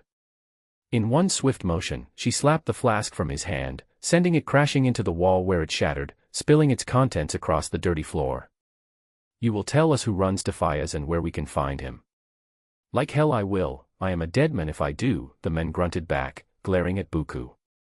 You should be more worried about what we will do to you, Ainz said coldly, his skeletal hand gesturing over the fallen guards' corpses. Death is a mercy you might not get to see. As if on cue, the two headless corpses rose, picking up their heads and putting them back in place, moving as one. The heads sat crookedly on their shoulders, their dead eyes rolling jerkily as if adjusting to their new position. The older man's face paled considerably as he watched the macabre display. Point taken. But what's stopping you from turning me into one of those after I tell you what you want? His eyes darted nervously between the zombies and Ainz, fear creeping into his voice. Ainz let out a bone-chilling laugh, playing up the evil overlord role once more. It seems you are under the impression these are negotiations. Buku took that as her cue to test out her own limits of cruelty. She grabbed the thug's right hand and began squeezing his fingers, the bones crunching audibly under her iron grip. The man howled in pain, his other hand slamming against the table in a futile attempt to stave off the agony, his breaths growing sharp and labored as his fingers crunched, one by one. The Brotherhood will dash, he didn't finish the sentence. Buku, bored of his bravado, reached for his cheeks and shattered his jaw with one brutal swing. The sound of splintering bone echoed through the room, followed by the wet gurgle of the man's screams. But this was only the beginning of his torment. Buku grinned darkly as she healed the man's broken jaw with a flick of her wrist, watching as his face twisted with disbelief and horror at the sudden lack of pain and appearance of light, only for her to crush his hand once again, eliciting another agonized scream. I will break and heal you as long as it takes, Buku whispered into his ear, her voice dripping with malicious glee as she pulled him close. Hands, feet, balls, over and over again until you tell us what we want to know. You sick bitch dash, the thug's words were cut short as Buku reached into his stomach and yanked out a portion of his intestines with a sickening squelch. His scream was raw and primal, echoing through the room, but Buku only grinned, casting another healing spell to mend the wound as she held the man's entrails in her hand. What shall we break next? She continued, her voice almost playful. I have all day, tough guy, and a lot of things I want to try out. She cast heal again, repairing her torture subject. Fine. Fine. Fine. I'll talk, the man shrieked, his face twisted pink in agony. I will tell you what you want to know. You are sick in the head, you know that. Go on, then, Buku urged him, tossing his intestines back into his lap with a wet slap. And don't pretend your social club hasn't done similar things. Edwin VanCleef, the man gasped, his breath ragged and uneven. You can find him in his cabin, on the Dreadnaught. The farmhouse at the end of the main street has an entrance into the mines. You'll have to go past hundreds of our men, and even more, once you reach the ship. There, was that so hard? Buku taunted, patting the man's cheek condescendingly with her gauntlet hand. You sit tight and wait for the news. We will be your new owners. Buku grinned and continued. For your sake, I hope you didn't lie to us. Because if you did, not even killing yourself will let you escape. I'm not lying, the thug spat, his voice trembling with fear and anger. What the hell are you? And what's with that boy? Is he one of ours? We are supreme beings, Buku replied dismissively. She then turned to Ainz. Oh, Ainz, do we still need that boy? Ainz shook his head. We can leave him here and let Defias deal with him. He released the boy from his control. The boy slumped down in the corner clutching his head. I am dead, I am so dead.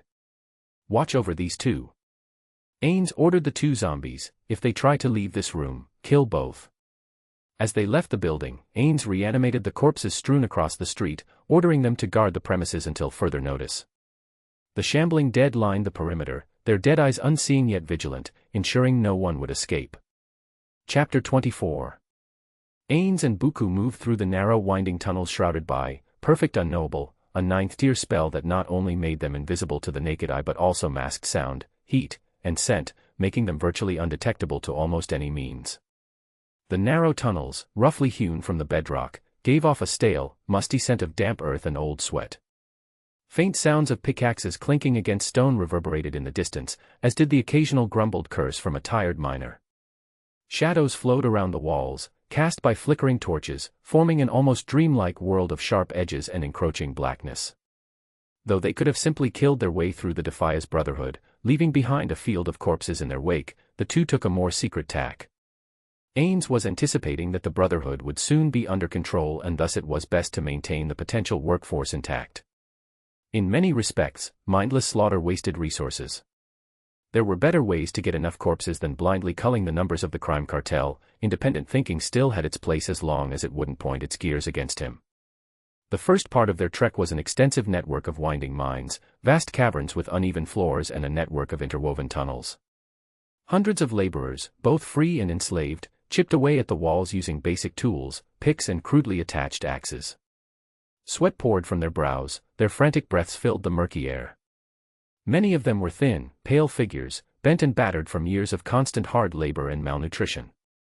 Shackles clinked on the stone surfaces as they dragged their feet, barely able to muster the strength to swing their pickaxes as they continued onwards. It was obvious to them, many of these individuals had been forced into this life, the chains around their ankles were enough to tell that tale. Buku glanced at a shriveled old man chipping away at the hard stone with a dull pickaxe, his body withered by years of suffering. What are we going to do about slavery? I don't really want our empire to be a shithole where only the elites have a decent life. Agreed. Slavery in any form is distasteful, to say the least, Ainz replied, his tone measured. It's probably best if we outright outlaw it. Using criminals as a workforce is one thing, but law-abiding citizens should have free and happy lives. I hope we never sink to the level of CEOs that ran Earth.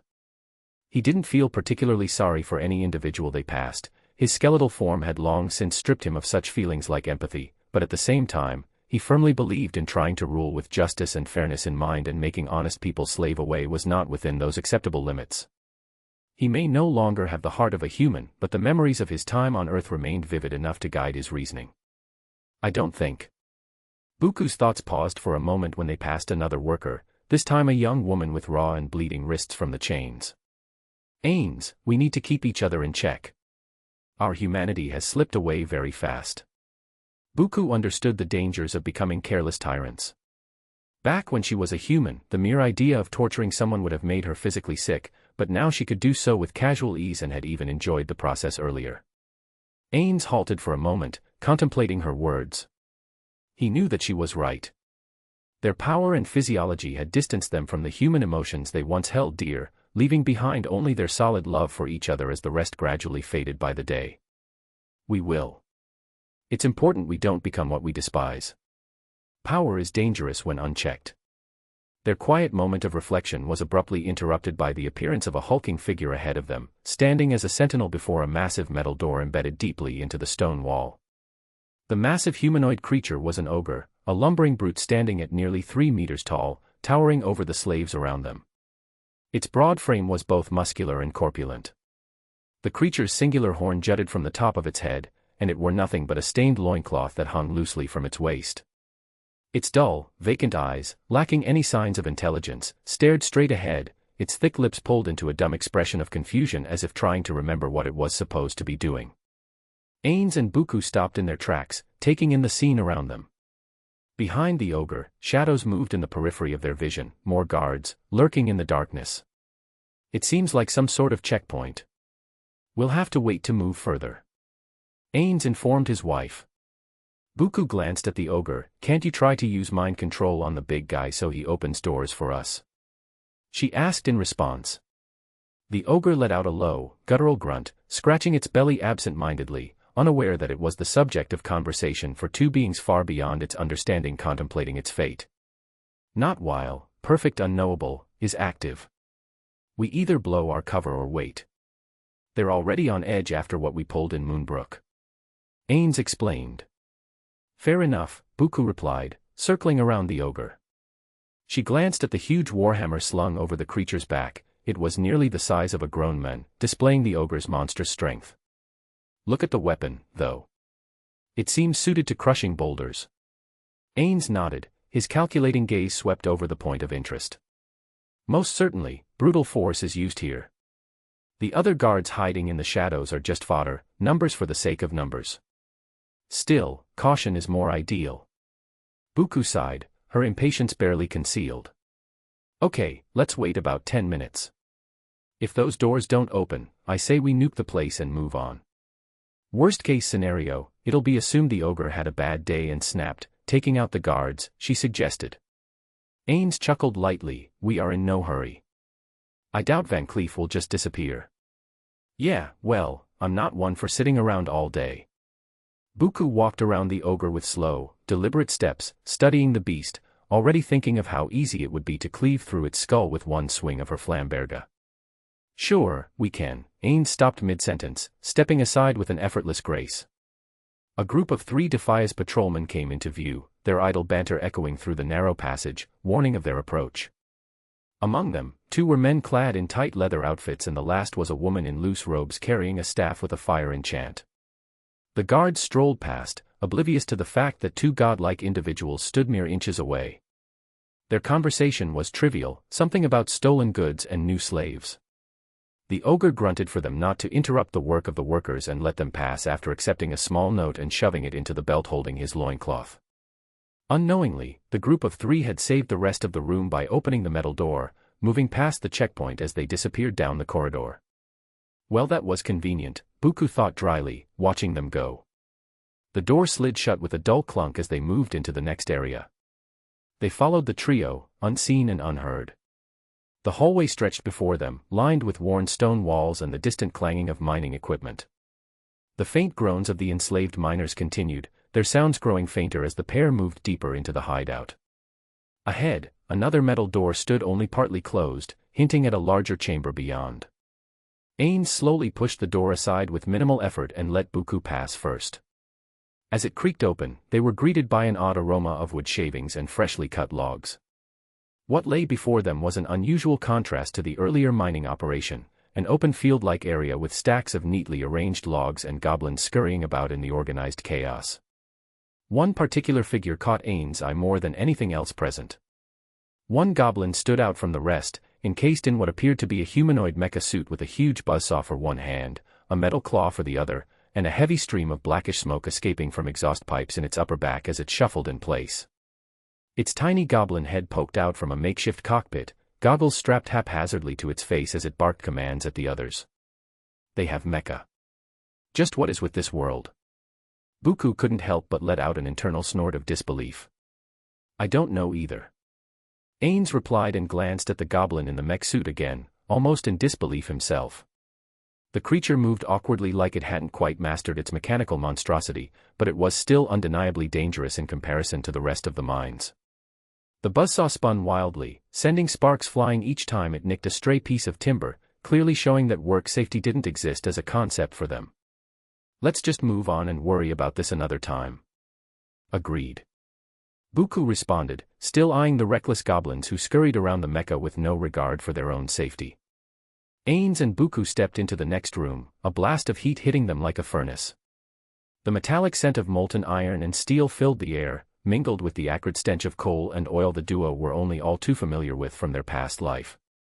In the center of the room, a massive pot of molten metal hung precariously in chains, bubbling a vicious boil and glowing a fiery orange.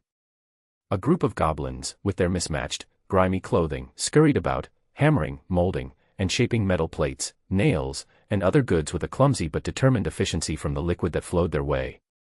Buku commented, I don't understand how they haven't melted their entire operation by now, as she watched a goblin narrowly dodge being splattered by molten metal. Perhaps they're just extraordinarily lucky, or exceptionally unlucky, depending on your point of view, Ainz replied, shaking his head, taking in the inefficient logistics and areas of weakness. Let's not linger.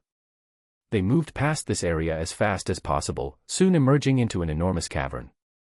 The sheer scale of the space was awe-inspiring, the ceiling stretched high above them, and in the middle of the enormous chamber, dominating the scene, was a gigantic ship. This ship had a few dozen cannons of varying sizes attached to it haphazardly, made of various materials. That must be the Dreadnaught. Ainz mused. It seemed that at the very least the thug hadn't lied to them. They reached the ship without any difficulty and ascended through the ship's lower decks, easily avoiding the numerous sailors hard at work repairing the monstrosity made out of wood and metal.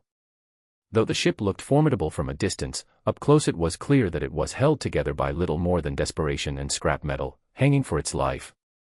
On the very top of the ship stood a wooden cabin with a door ajar and two men standing by the entrance, both clad in worn leather armor. The guards looked alert but were unaware of the invisible presence of the two beings who approached them. Ainz and Buku slipped past with ease, entering the cabin. Inside, the atmosphere changed entirely from the chaos outside. The room was dimly lit, with candles casting flickering shadows across the wooden walls. At the center, behind a cluttered desk, sat a man frantically making calculations and scribbling notes across various papers. His fingers drummed a sporadic, almost erratic rhythm on the table, tapping alongside a curved sword that lay within easy reach. The man, likely in his mid to late 30s, had a slim build, but there was a sharpness in his eyes that betrayed a calculating, experienced mind. His raven black hair, tied back in a loose tail, was slightly disheveled, a few stray locks falling into his face. Every now and then, he impatiently brushed them aside, muttering under his breath as he worked. Ainz noticed that his leather armor, while well-worn, was reinforced and of high quality, clearly a man who had seen his fair share of combat and knew how to maintain his equipment. His hands moved with precision, though the drumming of his fingers revealed an underlying anxiety. In the shadows hid four masked men. Their eyes gleamed from behind the masks, watching every movement in the room with deadly intent. Each of them was armed with an assortment of blades, their postures tense and ready for combat at a moment's notice. But it was the young girl who caught Ainz's attention next. She, likely in her mid-teens, was dressed in a gray skirt and blouse, sitting casually on a crate in the corner. Her long black hair, Ainz noted its similarities to the men behind the desk, likely his daughter. She was toying lazily with a pair of long knives, twirling them between her fingers with surprising skill for her age as she yawned from boredom. Ainz stepped forward, his dark robe billowing as he cancelled the perfect unknowable spell. In an instant, the room was filled with his commanding presence, his skeletal frame looming over the desk with an aura of otherworldly superiority. The staff of Ainz Olgaun materialized in his hand, its 7 orbs shimmering ominously in the candlelight. Beside him, Buku stood gracefully, her cold eyes making it clear that they were no typical intruders. Edwin VanCleef, I presume. The 4 men hidden in the shadows immediately sprung into action, their instincts honed from countless skirmishes. Without hesitation, they lunged at Ainz and Buku with lethal precision, their blades aimed at various vital points. But the attacks were futile. Their precise strikes harmlessly bounced off both of them, sending them bouncing off. Ain's skeletal face didn't and couldn't flinch his expression, or rather, the lack of one, making it clear how little he regarded their attempts. The masked men paused, exchanging brief glances as if silently acknowledging that they were facing something far beyond their comprehension before entering a new formation. Edwin VanCleef, the leader of the Defias Brotherhood, squinted, his sharp eyes narrowing as he gauged the situation. He raised a hand, a subtle motion. At once, the 6 attackers stepped back, assuming defensive positions. Edwin's hand lingered on the hilt of his curved sword, fingers twitching with suppressed energy. "Yes, so," he finally asked, his voice laced with caution. "We have a proposition in mind." Ain's voice reverberated through the room, deep and chilling, as he tapped the deck with his staff. Edwin's lips curled into a slight frown, but he remained composed. "I'm listening. You and your entire organization will serve us from now on, and in return, you will keep your lives and prosper under our care," Ainz stated with the authority and a degree of finality of a born king. Edwin VanCleef was not a man to cower in the face of such an ultimatum. He had faced many before in his years of leadership. Slowly, he rose from his chair, his posture calm yet defiant, his hand still resting on his sword. "Even if you kill me, the Brotherhood will not follow you. They will disappear in the shadows, only to emerge stronger." His voice was resolute, but Ainz and Buku could hear the slight waver beneath the bravado. The leader of the Defias was no fool. He understood the overwhelming power before him, but defiance was all he had left to cling to. If he died, he would at least go down fighting. Before Ainz could respond, Buku's voice cut through the air. "You seem to be under the impression that death is worse than what can happen to you." She took a step toward the corner, her armored boots clicking softly on the wooden floor. "Or to that young lady in the corner." VanCleef's mask of composure cracked ever so slightly. His eyes flickered to the girl in the corner, his daughter, as Ainz and Buku had deduced. The similarities between her and the leader of Defias were too obvious to ignore. Both had raven black hair and blue eyes. Buku spoke up as she made her way towards the girl without hurry, step by step. Edwin's demeanor didn't change, but his feelings were betrayed by his rapidly raising pulse. "Vanessa, don't dash," he tried to warn her but was too late. Vanessa sprang from her seat, her knives flashing like silver lightning as she dashed toward Buku. Her movements were fluid and fast, clearly trained for moments like these. She hurled a small pouch of powder toward Buku's face, aiming to blind her in a desperate effort. At the same time, her knife sought Buku's right eye, whistling with speed. But, as with the previous attacks, the knife simply bounced off without reaching Buku's skin, the force dissipating harmlessly against her. The poisonous powder settled in the air but seemed to vanish as soon as it touched Buku, as if the very air around her was unwilling to allow anything harmful to remain in her presence. It had all been for naught. Buku's melodic, almost amused laughter filled the room. "Poison? Really?" Her voice dripped with gleeful condescension as if she were watching a child playing with dulled, toy weapons. "How? You are not human!" the girl exclaimed as she stumbled backward, her confidence shaken as she reached for another blade. Her wide blue eyes flickered with both confusion and anger. Buku tilted her head, still smiling as if the answer were obvious. With a swift motion, she grabbed Vanessa's wrist, yanking the girl closer. Her strength was overwhelming, like iron shackles clamping down, and Vanessa's resistance was as feeble as a leaf caught in a storm, dropping her remaining poisons. "How perceptive," Buku purred, her voice low and dangerous. "You are right. I am not human. I am something far superior. You could try for centuries, and nothing you do will ever harm me or my husband." The terror in Vanessa's eyes deepened as she struggled against Buku's grip, but it was useless. The girl's breath came in ragged gasps, the reality of her situation rapidly sinking in. "All you can do to be safe is to be useful to us. Now, tell me. Will you serve us with unmatched loyalty, or shall we find a different use for you?" Buku continued, her voice dripping with honeyed menace, as she pulled the frightened girl closer, glancing at her husband. At that moment, the 6 men who had guarded Edwin sprang into action, their movements fast and precise. They rushed toward Buku, weapons drawn, intent on freeing their leader's daughter. But before they could even reach her, Ainz appeared between the thugs and Buku. His mere touch sent the closest men crumpling to the ground, lifeless. 4 out of 6 had their lives snuffed out in quick succession, their bodies collapsing like puppets with their strings cut, eyes glazed over in death with a flick of his hand. The remaining faltered, pale with fear, and made a desperate attempt to flee, their boots skidding on the wooden deck as they dashed toward the door. But Ainz was faster. With a mere flicker of his will, he appeared before them, his crimson eyes glowing with dark amusement.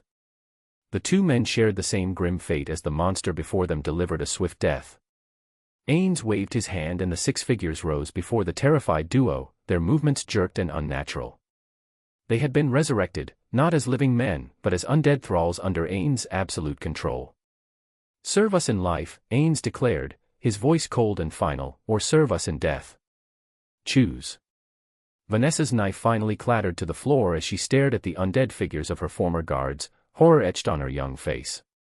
She knew how powerful they were, the elites of the organization, and yet they had fallen within mere seconds. Her body trembled, but she forced herself to speak. I will serve you without question." Buku's smile widened as she pulled Vanessa even closer, her cold eyes gleaming with satisfaction. A wise choice. Edwin, standing across the room, his hand still on his sword, watched the entire scene unfold with grim determination. His gaze was hard, his face betraying little emotion, but the rapid rise and fall of his chest gave away the intense turmoil brewing beneath the surface. His grip on the hilt of his sword loosened, and with a weary sigh, he finally lowered his weapon. "Fine," he stated, his voice flat but steady. "You win. But know this. Even if I bow, it doesn't mean the Brotherhood will follow suit. They live in the shadows, and they do not trust outsiders. They might rebel. Those who don't serve in life will serve in their death. Make sure they know this. I found you, I can find them all, and those who run will pay for their defiance." Ainz's voice echoed through the cabin, cold and authoritative. His crimson orbs glowed with a quiet, chilling intensity. "It makes little difference to me what path you humans choose. The Defias Brotherhood now belongs to us and no one else." The weight of his words settled like a heavy fog in the room, thick and suffocating with power and fear. Ainz, fully immersed in his overlord nature, finished.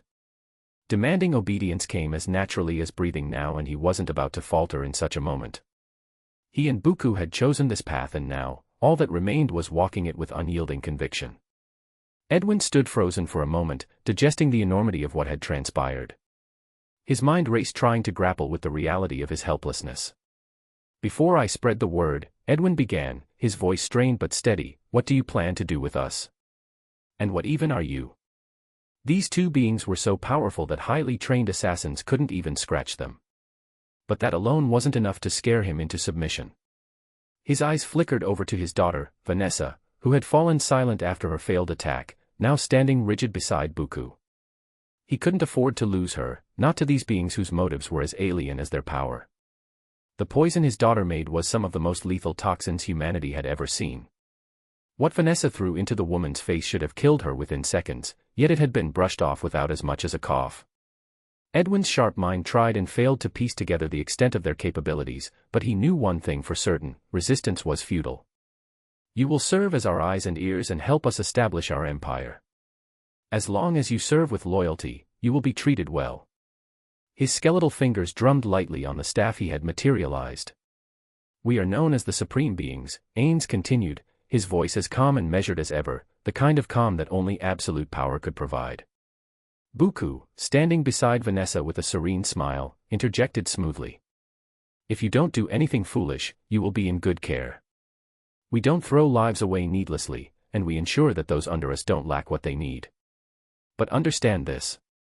Her voice lowered slightly, making her next words feel like a direct, personal threat. "There is nothing you, or any other mortal, can do to even harm us." Edwin's lips tightened as he mulled over their words. He had built the Defias Brotherhood from the ground up, uniting the disenfranchised and vengeful of the kingdom into a force capable of terrorizing an entire region and untouchable by royal or noble authority. Yet here he stood, at the mercy of 2 beings whose power dwarfed anything he had ever encountered. His gaze fell on Vanessa again, and this time, she broke the silence. Edwin lowered his head slightly in a gesture of reluctant submission. "Very well. I will gather all the subleaders and Vanessa. Daddy, I will be safe." I trust they won't harm me if I behave. Vanessa interrupted her father. Her voice was small, but it carried an undeniable weight. She had seen enough to know there was no point in pushing further. Her blue eyes locked with her father's, offering a resigned comfort at their new situation. Edwin sighed deeply, his resolve clearly fraying. It will take a few hours. I suggest you settle in. Should I send someone with food and drink? Buku's eyes sparkled with amusement and she let go of Vanessa's arm, settling into a chair behind the desk with the kind of nonchalance that bespoke her absolute confidence. She leaned back, slouching slightly, looking more like a queen bored of her court than a conqueror in the middle of a hostile takeover. Looks like you are finally getting it. Yes, some refreshments would be nice, she added with a dismissive wave of her hand. And don't worry about the girl, she's in good hands. We wouldn't harm her for no reason. Edwin gave a short nod and turned, his footsteps almost eerily silent on the hard wooden planks as he hurried out of the cabin, half sprinting. As the door clicked shut, Ainz approached the table. With a silent cast of, "Create item," a chair materialized from thin air, elegant and dark, suited to his royal stature. He sat down beside Buku, his skeletal form exuding an air of complete and unshakable power. The first step was done. Now the real work could begin. The Brotherhood would fall into line, one way or another, and once it was whipped into proper shape as a useful labor force, they could plan their next steps and set their eyes on more territory to call their own. The possibilities were endless. One option was to consolidate power in Westfall, declaring the entire region their own and establishing it as their personal stronghold. After all, the Brotherhood already controlled much of it, turning that influence into outright control wouldn't be difficult. With the quick movement of a wrist, he cast a multitude of spells in all directions, analyzing the entire complex. They would start here, from the highest authority to the lowest slaves, and utilize them to their bests. But there were other options, too. To the south lay untamed jungle territories, unclaimed by any major powers. Ainz's mind drifted to the neutral goblin city at the very tip of the continent. The goblins were clever and pragmatic, and a neutral city could serve as a valuable trading hub under their influence. Beyond that, the scattered forest trolls were tribal and primitive, thus subjugating them would be child's play for beings like him and Buku. Chapter 25. Edwin took another swig from the bottle of rum, his throat burning as the liquid made its way down. He sat hunched on a weathered wooden crate, the box creaking under his weight. Around him, the cavern buzzed with cacophonous activity, the flickering light from scattered torches casting erratic shadows on the stone walls of the room's inhabitants. This was the heart of the Defias Brotherhood, their hidden lair where its righteous rebellious ideals were once born, now dimmed like the light with the passage of time. His 6 guards, now lifeless sentinels, stood a distance away, their features fully hidden behind new and old masks. Even in death, they were bound to his will, or rather, the will of his new masters, who had commanded them to protect him. Edwin let his gaze drift toward the far wall of the cavern where the Brotherhood's Dreadnaught, a massive amalgamation of wood and steel, stood half-repaired by the slaves and workers. He had dreamed of using that ship to lay waste to Stormwind, to burn the city to the ground and reclaim what had been stolen from him and his people. But that dream seemed hollow now, replaced with the cold, hard truth of his reality. The plans had changed. He had changed. Everything had changed. Once, his life had been full of hope. He had led the Stonemasons Guild, a proud, honorable man who had poured everything into rebuilding Stormwind City after it had been razed by the orcs to dust and ashes. He could still picture those days with painful clarity, the sweat and toil of his men, their optimism, their belief that they were creating something good, something lasting. But all of that had been for nothing in the end. The corrupt nobles of Stormwind had refused to pay what was owed, their greed and corruption knowing no bounds as they drank fine wines and consumed rich foods. Copper coins in place of gold, a mockery of the blood and sweat his guild had poured into the city's reconstruction that none of them could stand for. When they had protested, and demanded justice, they had been met with contempt.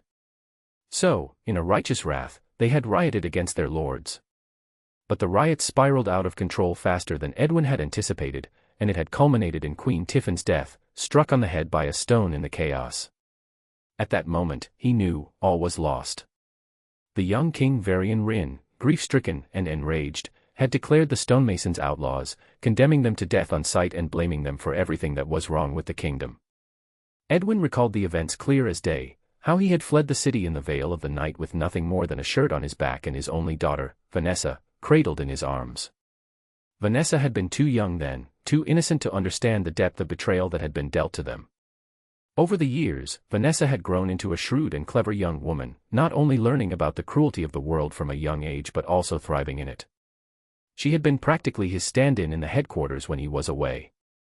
As he recounted the events of that fateful day countless times over the years, a suspicion had quickly taken root in his heart. He had doubts that Queen Tiffin's death had been an accident at all. It had been too convenient for the nobles, far too much.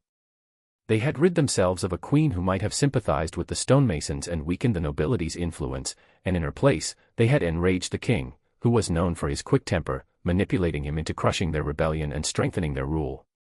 It was then that the Brotherhood was born, in the aftermath of that betrayal, rising from the ashes of the Stonemasons' Guild. At first, they had been defenders of the downtrodden and those wronged by the powers to be, fighting for justice, for retribution against the tyranny of the crown and the corrupt. But over time, that idealism was corrupted and Defias became the symbol of terror it now was.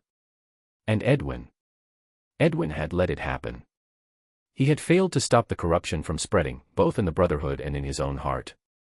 He had even failed to stop it from infecting the one person he cared for the most, Vanessa.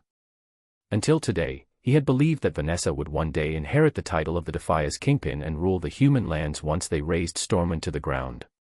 The grand plan of rebuilding a Dreadnaught and unleashing its might on the city he had helped build would have been resolved within a year, and they would have taken the king's head to impale on a pike, feeding his and the nobility's families to the dogs. Now things were different. Two beings of incredible power had come and claimed the Brotherhood for themselves, sweeping through like an unstoppable storm. He had warned the subleaders what fate would await them should they try to flee or fight against their new masters, many of them former comrades from the guild. Although his declaration had been met with much confusion, none had dared defy him. In fact, most of the Defias Brotherhood had gathered in the cavern just to meet these so-called supreme beings. The cavern was filling up rapidly, more and more members of the Brotherhood arriving by the minute. Of course, a lot of ground-level grunts wouldn't be informed about the change in leadership as they didn't know much in the first place, but everyone who had ever seen him needed to be present, plus anyone with enough power to possibly come into contact with the dangerous duo. His attention was drawn to a figure approaching from the far end of the cavern, Marissa DuPage. The daughter of one of his lieutenants, a man who had died during the riots in Stormwind. She was young, too young, really, but undeniably dangerous. Her golden hair shimmered in the low light, and she wore a silk dress suit that looked out of place in the rough-hewn cavern, yet somehow suited her perfectly. A glowing blade hung loosely in her right hand, walking towards him with the confident stride of someone who knew her own power, her stride deliberate, her eyes cold. Marissa DuPage was one of the most talented sorceresses the guild had, and few were unaware of her magical prowess and extreme cruelty toward those who stood in her way. Marissa's eyes narrowed as she leaned in, scrutinizing Edwin's every word. Her lips curled in skepticism, her head tilted slightly to the side. "So what happened, boss?" she asked. Edwin took another gulp from his bottle, his gaze drifting over the wooden planks beneath his feet. "I already explained in the letter," he grunted. "We have new leaders. Anyone who wants to fight them or tries to run will serve them as undead, and I cannot help you with it." Marissa wasn't having it. She snatched the bottle from his hand, her expression hardening as she drank deeply from it before continuing. "Cut the crap, what did they do to make you so scared?" As she let out a hiccup, her eyes flashing with annoyance. Edwin shot her a dark look, prying the bottle back from her hand with a sigh. One of them, the human-looking woman, brushed off Vanessa's poisons like nothing and somehow reflected a knife stab with her face. The other one, the undead, killed my guards by just touching them, and then he raised them as undead right in front of me. He subtly motioned toward the guards standing silently nearby, who were as still as statues. Marissa raised an eyebrow, intrigued despite herself. I guess if the woman is a sorceress she could have used some kind of magical shield, but poison. Are you sure she wasn't an undead too? Edwin shook his head slowly, his fingers tightening around the neck of the bottle. I doubt it. She looked alive, but who the hell knows? He stood up and pried the bottle out of Marissa's hands again as she reluctantly let it go. So, I guess we are about to find out what our bosses have in store for us. Marissa's gaze lifted as she caught sight of two figures on the main deck of the Dreadnaught, Vanessa standing behind them. Ainz and Buku stood in complete silence, their presence alone commanding the attention of every soul on the ship. Edwin felt his gut twist, a deep, primal dread settling in as he realized this wasn't just going to be a simple power transfer. He knew with certainty that some sort of power move would be made by them to ensure that the Brotherhood does as told. He could only hope for the best. Edwin's eyes flicked nervously around the deck, fully expecting that some form of brutal display would follow as a show of power. Perhaps a public execution of a few influential members to send a message that even the upper echelons weren't safe from the new reign. Yet even in his wildest dreams, he couldn't have predicted what happened next. Ainz raised his golden staff and tapped it lightly against the ship's deck. At first, the sound was a hollow thud, nothing more. But then, a creeping darkness spread outward from his feet, swallowing the wooden planks like an ink spill, pitch black. A swirling, despair aura rose around him, thick and suffocating, as if the air itself had turned against them and corrupted to his will. It hit Edwin with the force of a tidal wave, fear flooding his body and mind. His knees buckled as he shuddered uncontrollably. Then, his legs gave out beneath him, crashing to the deck as his body betrayed him entirely in sheer terror. The bottle slipped from his grasp, dropping beside him with a faint clatter. His teeth chattered as an uncontrollable shiver racked his frame. Sweat drenched his brow, but he felt frozen, utterly paralyzed by the sheer terror emanating from the undead. This dread dwarfed anything he had felt in his life, threatening to consume his mind entirely. Around him, the crew wasn't faring much better. Men and women who had once been hardened criminals, fearless in the face of death and torture, now crumbled to the ground like children, quaking, sobbing, and begging for mercy from their mothers and gods. The oppressive weight of Supreme Being Ainz's power pressed down on them all, drowning their defiance like a snuffed-out flame before a barrel of water. What is this? Marissa whimpered beside him. Gone was the brash, sharp-tongued woman who had snatched the bottle from him moments ago. Instead, she was the frightened girl Edwin remembered, the one who had fled the city at his side all those years ago. Now, reduced to this, she could barely form a coherent thought, fearing for her life as her jittering fingers failed to move. Edwin clenched his jaw through the muscles in his face, twitching from the strain of keeping up the facade. He picked up his bottle and raised it to his lips, trying desperately to show off casual ease before his subordinates as the last one not sprawled across the floor. But as the burning liquor slid down his throat, it did nothing to steady his nerves, only serving as a slight distraction to the darkness. His hand trembled slightly as he took another sip, his false sense of control unraveling with each passing second. "Be boss." Marissa whimpered again, her voice barely a whisper. "What the hell are they? My shields, my wards, and nothing works." She trembled, her fingers twitching as if she could summon some forgotten spell to save her. But Edwin knew, just as she did, that magic held no sway here. It was like trying to halt a tidal wave with paper walls. Edwin glanced around, his gaze sweeping over the pitiful sight of his crew. This feeling of overwhelming fear was shared unanimously by them all. Even the borderline insane goblins were huddling together in tight, anxious clusters like small children, their tools dropped like the rest of them. And then it came. The voice. Not spoken aloud, but projected directly into his mind. A voice that did not simply speak to him, it commanded him. "I demand silence." Ainz's voice, cold and devoid of emotion, invaded his mind, its demanding tone only amplifying the gravity of the order of the one who stood above them all. All murmurs and whimpers instantly died down. The silence that followed was deafening even to the ears used to the screams of the damned. Edwin felt his heart thumping hard in his chest and beads of sweat forming on his brow, flowing like never before. He had never met anyone who commanded authority to such a degree. The undead seemed to be a born ruler. That much his instincts told him. A supreme being. He is holding back. If he wanted, he could kill us all with ease. A terrible thought entered his mind as if he had tasted a bit of his new master's infinite power for the briefest of moments as the overlord's presence resonated throughout his mind. Ainz wasn't just powerful, he was absolute. To betray or disobey such a being was unthinkable.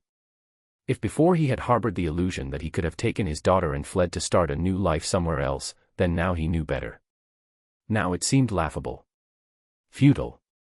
There was nowhere to run. Sooner or later Ainz and Bukubukuchagama would govern the world and no force would be able to stop them. He swallowed hard, his throat dry despite the alcohol drunken mere seconds earlier. The dread that gripped his heart tightened, threatening to burst it open. From this day forward, you serve us. You will give your all to achieve our goals, and in return, we will take care of you as our loyal subjects. The words echoed in Edwin's skull, like the ringing of a bell that could not be unrung, resonating deep within him. The sense of dread faded as a new voice invaded his mind with equal intensity. Cheer for your emperor, Ainz and Bukubukuchagama. Show your dedication or be cast aside. The crowd, still reeling from the supernatural terror they'd just experienced, hesitated. But Edwin knew what needed to be done. His survival instincts kicked in with brutal efficiency, pushing aside the crippling fear as blood roared in his ears. There was no time to ponder or resist. To do so would mean death to him, his daughter, and everyone in the Brotherhood.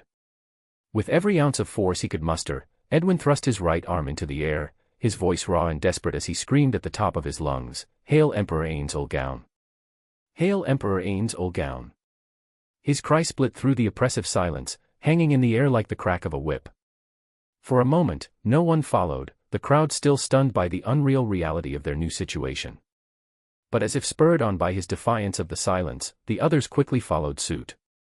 One by one, they raised their voices, a trickle that grew into a torrent of loyalty and desperation, shouting their dedication to the monster, united as one in fear.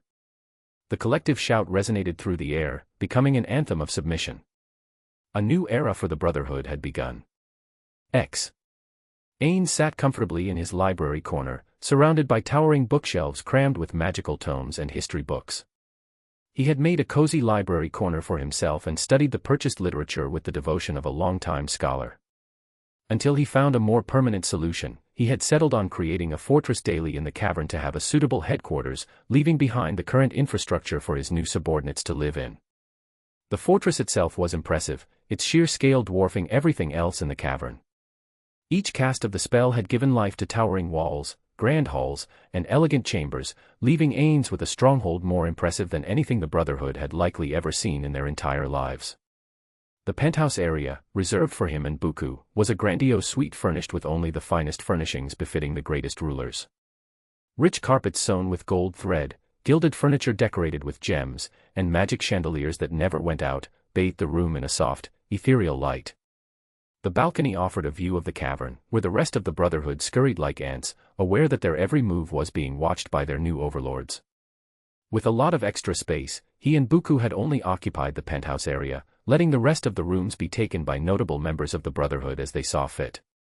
After the first day, Ainz realized that the spell could be recast before the building faded, thus keeping it permanently present by only expending a small portion of his near-infinite mana pool. It took only a second to regain the mana lost in using this spell. He barely noticed it if not for him specifically looking out for it. Better yet, he could stack up the casts and make the magical building present for the next 5 years, which he did and then some. While Ainz immersed himself in his studies, Buku took a different approach. She found herself drawn to the more social aspects of ruling, learning about the people in their service and ensuring that they were organized fairly and efficiently. It wasn't just about controlling them, it was about mastering the intricacies of leadership, something she excelled at since her days of navigating the treacherous world of business. She sat behind a grand desk made of obsidian and dark wood, its surface reflecting the magical torches that lit the room from Ainz's spells. Vanessa, the girl who had once been a threat, now stood at her side, dutifully serving as her handmaiden in hopes of gleaning some wisdom from her. As Vanessa placed a delicate porcelain teacup in front of her mistress, Buku took it with an absent-minded nod, her thoughts already elsewhere as she pored over paperwork. The sound of heavy footsteps echoed through the penthouse area of the fortress. Each thud reverberated off the stone walls as the figure of Roxor, the ogre foreman, lumbered into the room.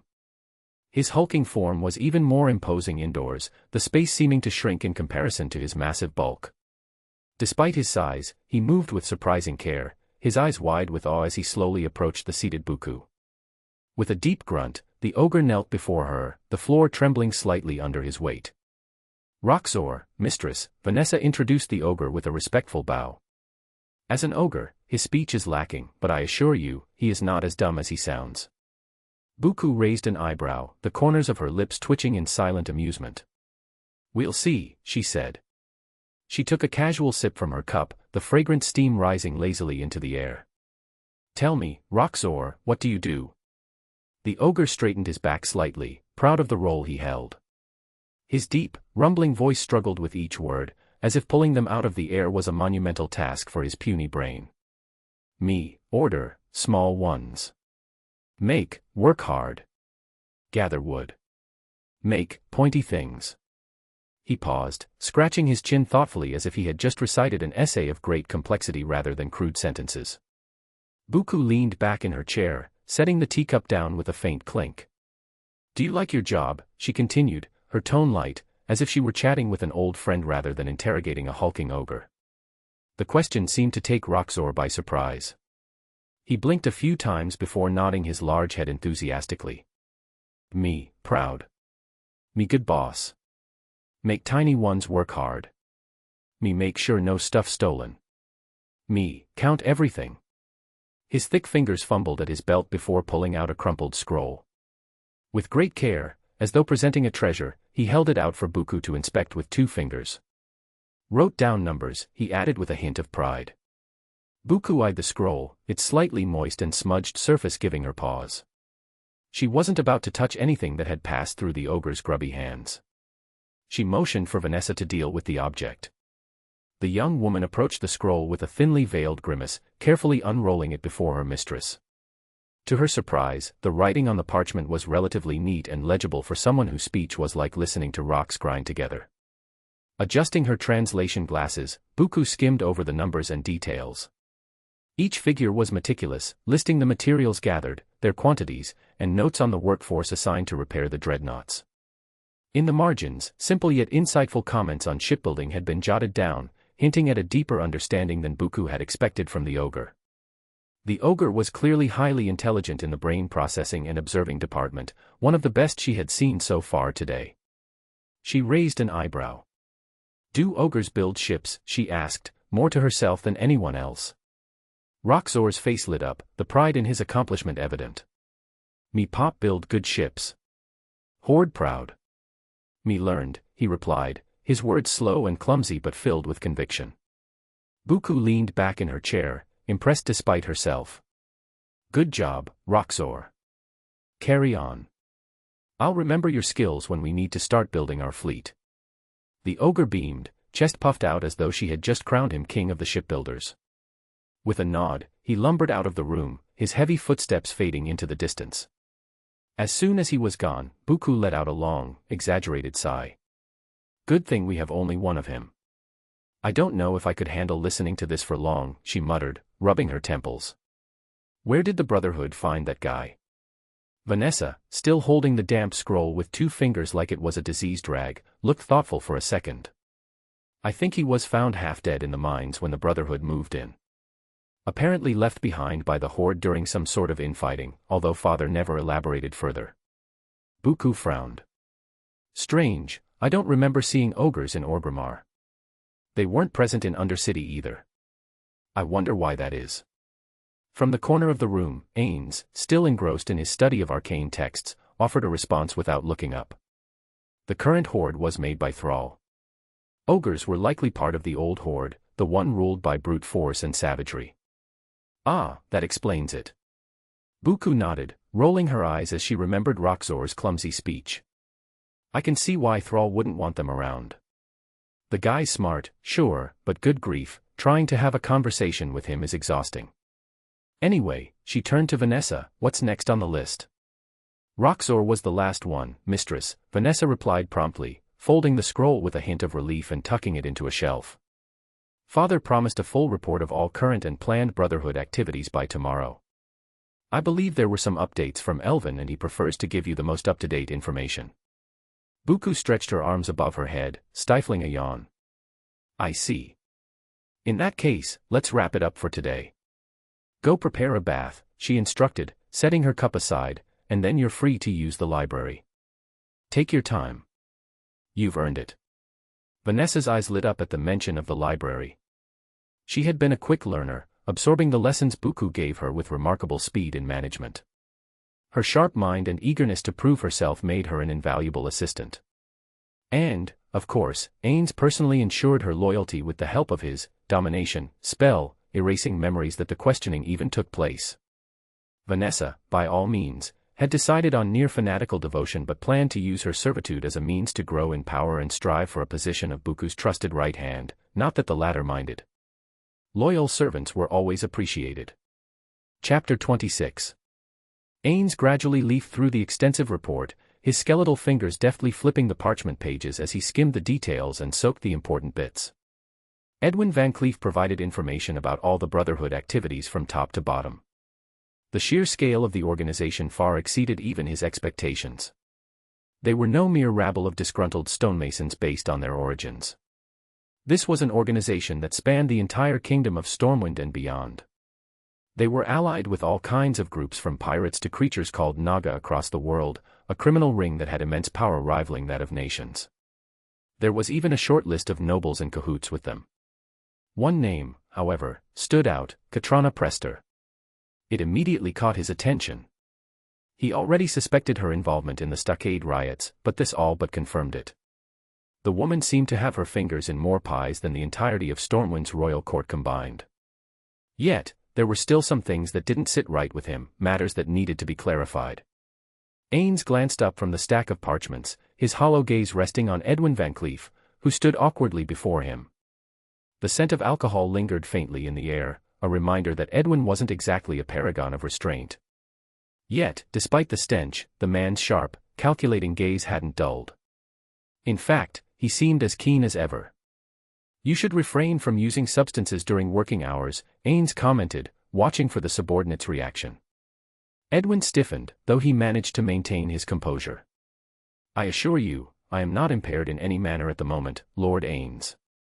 But I will heed your advice," he replied, his fearful words carrying a slight shudder. It was clear that Ainz's vocabulary and general demeanor had improved over the last few days. His speech was refined and articulate, as though a buried part of him had resurfaced. Buku's inquiries into his past had revealed a tragic story, a highly educated and talented man better suited for large-scale construction and planning, forced to run a crime cartel due to the schemes of corrupt nobility. These skills, no doubt, would prove useful in the future as their domain inevitably grew, especially once they got around to remodeling their territories. "Very well," Ainz said, his tone even. "Let's carry on. Do you know why Katrana Prester is working with the Defias, and what her role was in the Stockades incident? And what about these other nobles on the list? As I understand, your goal was to destroy Stormwind and get revenge on the nobles, not collaborate with the people you despise." Ainz's lip curled ever so slightly at the mention of Katrana's name, a flash of anger crossing his face. "Katrana is one of the most despicable humans you'll ever meet," he began, his voice low, "but she unknowingly gave us the resources we needed to fulfill our goals. We even kidnapped the king for her after he refused to marry her. As for the other nobles, they're in the dark. They believe I'm helping her overthrow the kingdom, that I'll serve as her patsy and their voice to the new regime." The Stockade riots were, unfortunately, stopped by some meddling adventurers. Details were sparse, but from what I hear, those adventurers were killed in Kalimdor.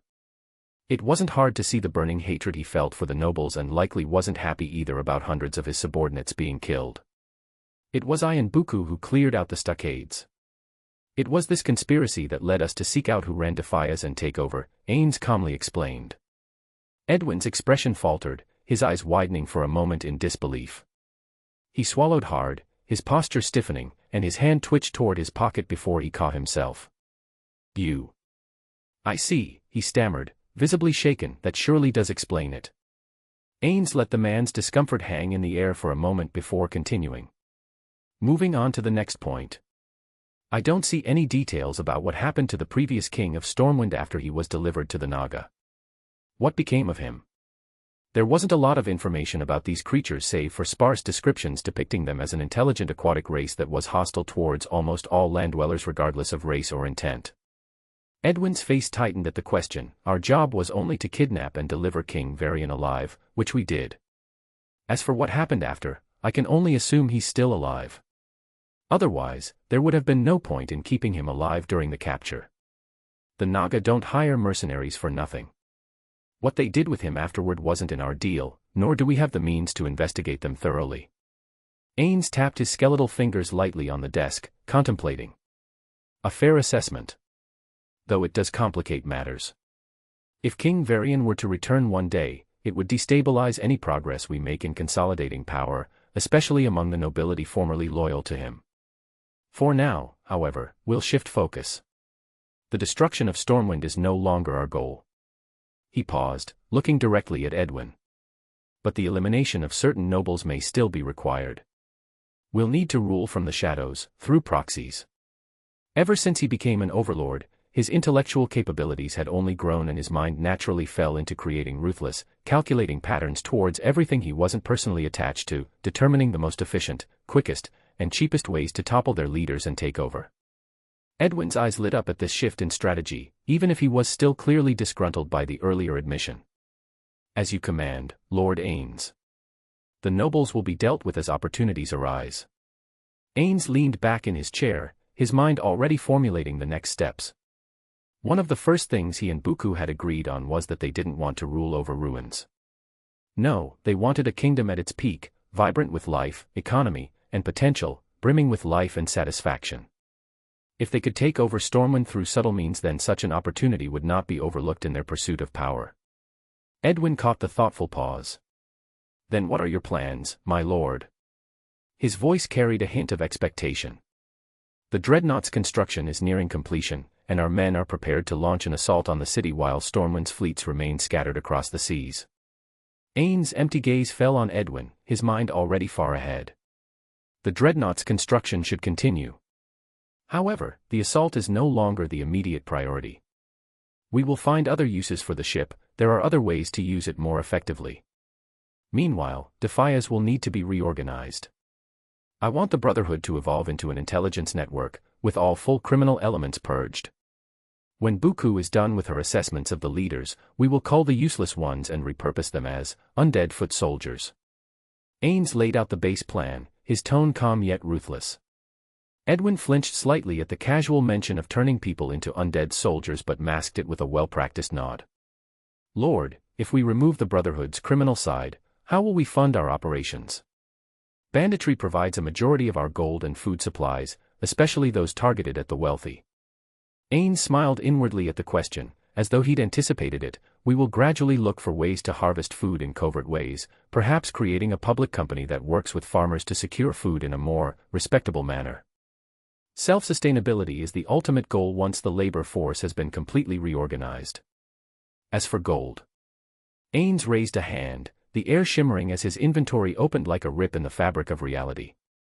From the tear, about 50,000 Yggdrasil coins poured onto the ground, forming a veritable small mountain of gleaming gold next to the desk. Edwin's eyes widened, betraying the awe he still regularly felt when Ainz casually displayed his otherworldly powers to his subordinates. Use this to fuel the minting operation of the local currency, Ainz stated matter-of-factly. Banditry can continue for now, but only to weaken the kingdom. Eventually, the people must feel safe and protected, or at the bare minimum not threatened by our forces. The nobility, however, are approved as primary targets. Edwin cautiously approached the pile of gold, picking up a few of the unfamiliar coins and twirling them between his fingers. They were far more intricate than any he had ever seen, their design foreign to the eye. I have never seen such coins before. Their craftsmanship is exquisite. He hesitated before continuing. How fast should I begin the culling of the undesirable elements? I will leave it at your discretion. You know your organization better than I do to ensure the peace is kept. But make no mistake, there will be no room for error. Make sure there are no revolts, Ainz ordered, a subtle warning wrapped in the command. Edwin swallowed, understanding the gravity of the task before him. It will be done, Lord Ainz. With the more immediate topics addressed, Ainz turned his attention to something that had gnawed at his mind ever since he first read the report, a rising group of adventurers. A mere group of 5 had managed to wrestle control of several key mines in Elwyn Forest from the Brotherhood's Gnoll and Kobold allies just recently. This small group had caused notable damages to the whole organization, significant setbacks in manpower, crippling resource flow and drawing the attention of the kingdom's military in just a few weeks. What of the mines in Elwyn Forest? Ainz asked, his tone more clipped now. I see here that a group of adventurers has disrupted operations. What is being done to regain control and finish the construction of the ship? Edwin's face darkened with frustration. The military presence has increased significantly in the region, my lord. As much as I'd like to retake the mines, our agents are laying low for a while. We judged it better to preserve what we had than to risk it all. But rest assured, Lord, we have enough metal reserves from Westfall mines to continue construction for at least 3 months without disruption. Ainz considered this carefully, tapping his fingers against the desk. In that case then, focus on reorganization of the Brotherhood for now. We'll plan on how to resume control over Elven when the task is done and our people are ready. Later on, we will deal with the adventurers, should they grow too bothersome. The longer they think they've won, the more complacent they'll become, and that is when we'll strike. It was better to have a cautious and conservative approach. For now, time was on his side, and if worse came to worst, Defias could go into hiding for a while and still function at a skeletal level. The more concerning issue was Katrana and her agendas. He still had no idea what she was, and that meant it was better to assume the worst and consider her on the same level as him and Buku at the bare minimum, if not more powerful. It was better for him to prepare for contingencies. If it came to a confrontation, he would want to be ready for any surprises that could be hurled his way. The chair Katrana hurled shattered against the stone wall, sending jagged splinters flying in all directions. Her fury was palpable in the air. She wanted to scream in rage and frustration. The carefully laid schemes she had woven over years were unraveling at the hands of 2 unknown, new creatures. The meddling creatures, Ainz and Buku, were not only spared from death by her brother's goons, but they also took over the Defias Brotherhood in one fell swoop, one of her largest controls over the kingdom. Bastards. Bastards. Bastards. Her voice trembled with rage, each word growing louder, more unhinged, until it devolved into a feral snarl that could scare armies. Katrana Prester, the respected noblewoman, now stood at the edge of her own composure, her regal facade shattered into smithereens just like the chair she had thrown. Her normally pristine office now lay in disarray, scrolls, parchments, and once organized plans lay scattered like the broken fragments of her ambition, fractured into bits and pieces. The situation was spiraling out of her control. 2 of the 5 covert agents assigned to monitor and manipulate VanCleef had already been killed, and there was a chance the rest would follow soon, purged at the hands of Buku. All her plans were rapidly falling apart. She ground her teeth, seething with anger as she stomped out of her office, her heeled boots striking the stone floor with a chaotic staccato rhythm that echoed down the castle's corridors. Each step felt like a desperate attempt to hold onto her dwindling self-control. She needed to leave the castle before she lost her temper completely and started to indiscriminately kill the castle staff, which would only ruin her plans even further. Blinded by rage. The paths close. Death. Failure. Useless. The whispers of the dark god slithered into her mind like deadly venom. The sense of dread seeped into her mind alongside her already tumultuous emotions. Shut up. Katrana shrieked internally. She wasn't a failure. She wouldn't fail. She had spent years, decades manipulating the mortal fools of Stormwind, embedding herself in their political and royal circles like an insidious parasite. Failure was not an option, it never could be. She teleported out of the castle, appearing in the ash-covered plains of the burning steppes. The familiar heat and ash-choked air hit her like a wall. Beneath her feet, the cracked earth smoldered, and the sky overhead was a hellish orange, tinged with the smoke of distant volcanoes. It was here, among the molten rivers and jagged rocks, that she could shed her human guise and release her rage. Reverting to her true form as the mighty black dragon Onyxia, she took to the sky her wings, leaving behind clouds of ash that choked what little life remained nearby. There, she didn't need to hold back.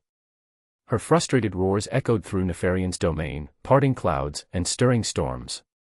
Her lesser brethren kept a distance, noticing her flying towards the entrance into the black rock spire. Only darkness. Drowning. Weak. All too weak. No use for me. The old god's whispers returned, more insidious than ever. Each word felt like a dagger twisting deeper into her pride, scraping away at the armor of arrogance she had built over centuries. Shut up. Shut up. I am not a failure.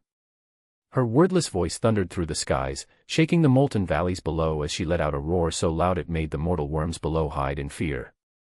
Even in her true form, the whispers followed, haunting her, mocking her. Onyxia, one of the mightiest dragons to walk Azeroth, now felt the cold, creeping fingers of doubt clutch at her heart. The old gods, they never let her forget. Always whispering. Always taunting. Always trying to break her down. Onyxia didn't slow down as she reached the balcony of the spire, crashing into it with full force. One of the two columns shattered under the impact, as did the stone floor. A beast of her size was a force of nature, comparable to the most dangerous storms or earthquakes. Feeling pain was the only way she could keep herself from losing all control, reminding her that she was still alive and herself. Her brother wasn't seated on his throne, nor was he anywhere near either. Either his agents hadn't bothered to inform him, or her bastard of a brother chose to ignore her. No minions approached her to announce his presence either. Nefarian. She roared throughout the spire. Suddenly, from behind her, a commanding voice sliced through the chaos. Enough. Nefarian shouted from behind her, his full authority on display. She might have been the brood mother of the black dragons, but in their father's absence, Nefarian was the absolute ruler of their aspect. His was the strength of cunning and cruel intellect, the cold, calculating ruler of Blackwing. Onyxia reverted back to her visage and spun around to face her brother, whose piercing, silent gaze was more demanding than any shout. You failed to kill them, and now they're ruining everything.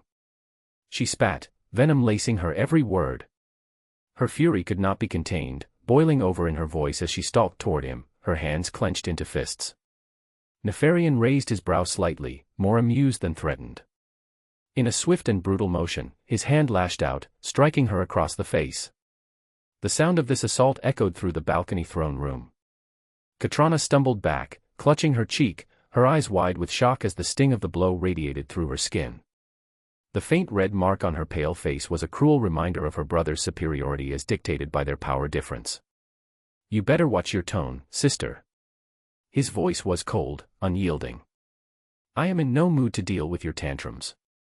Her defiance melted into a hiss, a low and dangerous sound escaping her throat, but she stepped back, knowing better than to challenge him further. Despite the pain, her pride was what truly stung. A fight with her brother was the last thing she needed right now, and in terms of raw power, he would stomp her into the ground if it came to a brawl. Despite being clutch mates, Nefarian surpassed her in many ways. What happened this time? Nefarian asked as he took a step towards her, his right arm ready for another strike. They took over the Defias. Katrana growled, trying to keep her voice steady despite the lingering humiliation. It's only a matter of time before they ruin all my plans, and Firemaw failed to stop them. At the mention of Firemaw, Nefarian's eyes narrowed, a flash of cold anger cutting through his usual detached demeanor. Firemaw is dead. The fool attacked them directly in Orgrimmar. Got himself killed like the incompetent lizard he was. Katrana's breath hitched. Orgrimmar. How had things escalated that far without her knowing? We need to stop them now, she insisted. She could feel her carefully laid plans slipping through her fingers like ash in the wind. Nefarian's gaze remained locked on hers. I know, he replied, his tone dismissive, as if the entire ordeal was a minor inconvenience at best. But I won't take unnecessary risks. The ship your pawns are building. He began to ask, stepping closer to her as he lowered his arm behind his back. It's combat ready, but they lack ammunition. They can't use it against you, she replied quickly, sensing the shift in her brother's demeanor. She recognized the glint in his eyes that meant he was taking matters into his own hands. He was planning to deal with Ainz and Buku himself. Us. You are coming with me. We will deal with those insects, and we will be going right at this moment. His voice was final, the conversation already over in his mind as he turned away from her and began shifting back into his natural form, the floor cracking beneath them. The transformation was awe-inspiring. Nefarian was a massive and majestic dragon, a colossal beast of earth and might mixed with the seeping dread of the old gods, his scales gleaming obsidian black in the dim light of the spire. His wings, seemingly wide as the sky itself, unfurled with a terrifying majesty. He was, without question, the embodiment of draconic power, far larger and more imposing than Onyxia could ever be. By comparison, she might as well have been a mere whelp at his side. Shouldn't we gather an army? She inquired. Onyxia had never been a frontline fighter and preferred to use the hands of others to strike her enemies, hence why she had chosen to scheme her way up the political ladder. In a cavern. Don't be ridiculous. 2 of us are more than enough to deal with them, and if they prove too difficult to kill, it will be easier to retreat if we don't have to babysit an army. Nefarian wings beat powerfully, sending gusts of hot wind across the spire as he took flight. Fine. Onyxia replied, but she was far from convinced, following him. Nefarian's cold, calculating voice cut through her thoughts. You'll have to change your plans anyway. If they killed Firemaw, collateral damage will be unavoidable and that precious ship of yours is as good as gone. Perhaps force the Child King to marry you right away. Nefarian suggested. I need to get rid of Balver first. She replied. Then do so. What is so difficult about killing one human? I can't do it openly and Shaw is not fully under my control just yet. Arg, her growl was filled with impatience. I need time. Nefarian laughed, a dark, humorless sound. Then be patient. I'll order the orcs to increase pressure in Redridge. That should buy you some breathing room. Nefarian suggested, his demeanor as calm as ever. Unlike his more explosive sister, he could control his emotions and not regularly fall into fits of rage, always calculating the next best way to achieve his goals. That might be just what I need. She admitted, her mind already working on how best to exploit the new chaos her brother promised to sow. But first, they would deal with the two meddling creatures and then undo the damage the troublesome pair had caused. They were the Black Dragons, the pinnacle of all life in Azeroth, the rulers of the world.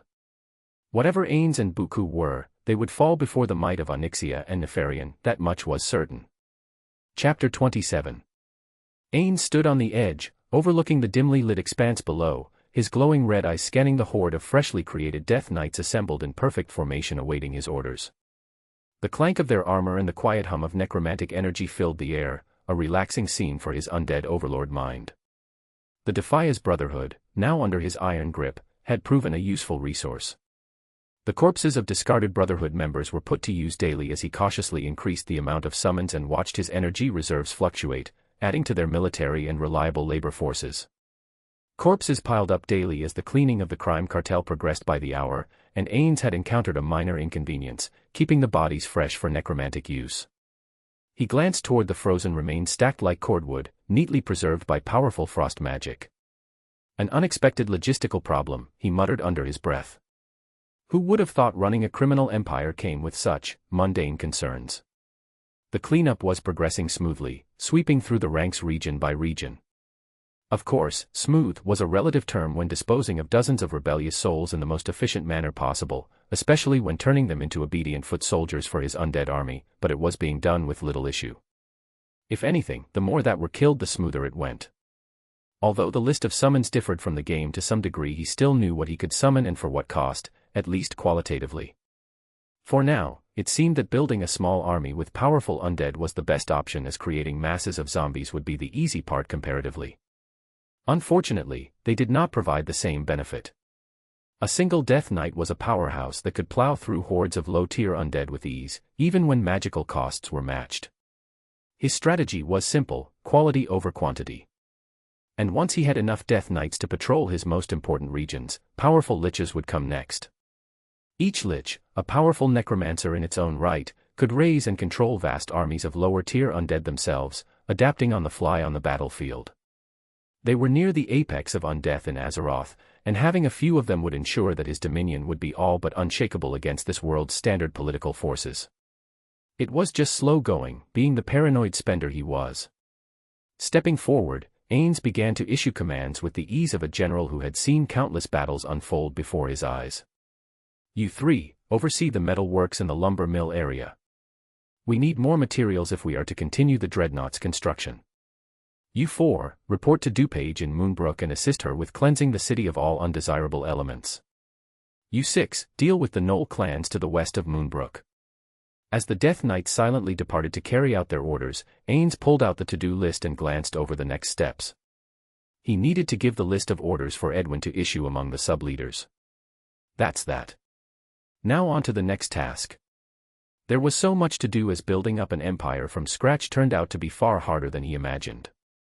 He and Buku were hard at work to not only shape the Brotherhood according to their vision but to establish total dominion over Defias-controlled lands. Not to mention Buku had been thoroughly enjoying their newfound role as an unquestionable ruler. She'd always had a knack for leadership, but she was truly thriving with an army of underlings to boss around and do her bidding. She didn't want to be on absolute top, as she had admitted that her more emotional nature wasn't the best for on-the-spot decisions, which were better left for Ainz' more cold and calculating mind, but she was more than happy to manage most of the on-the-ground decisions in turn.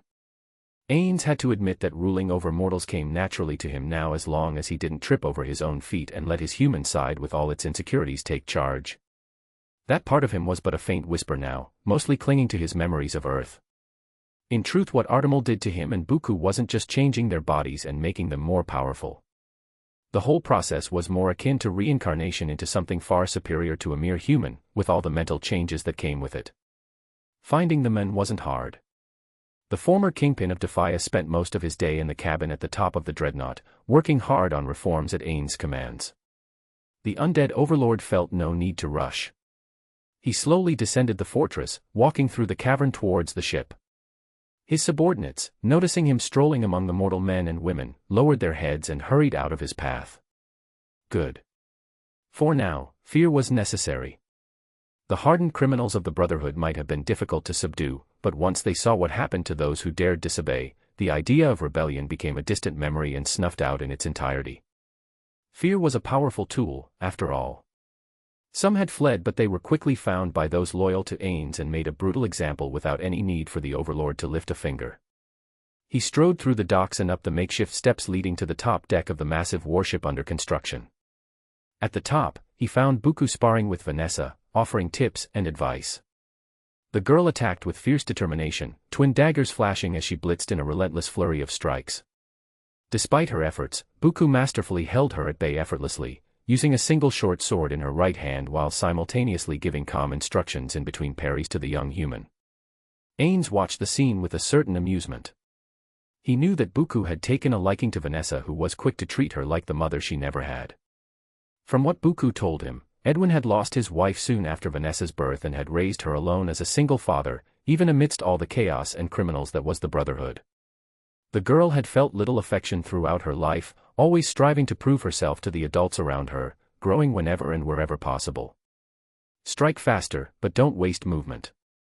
You leave yourself too open. If you miss, I can stab you here.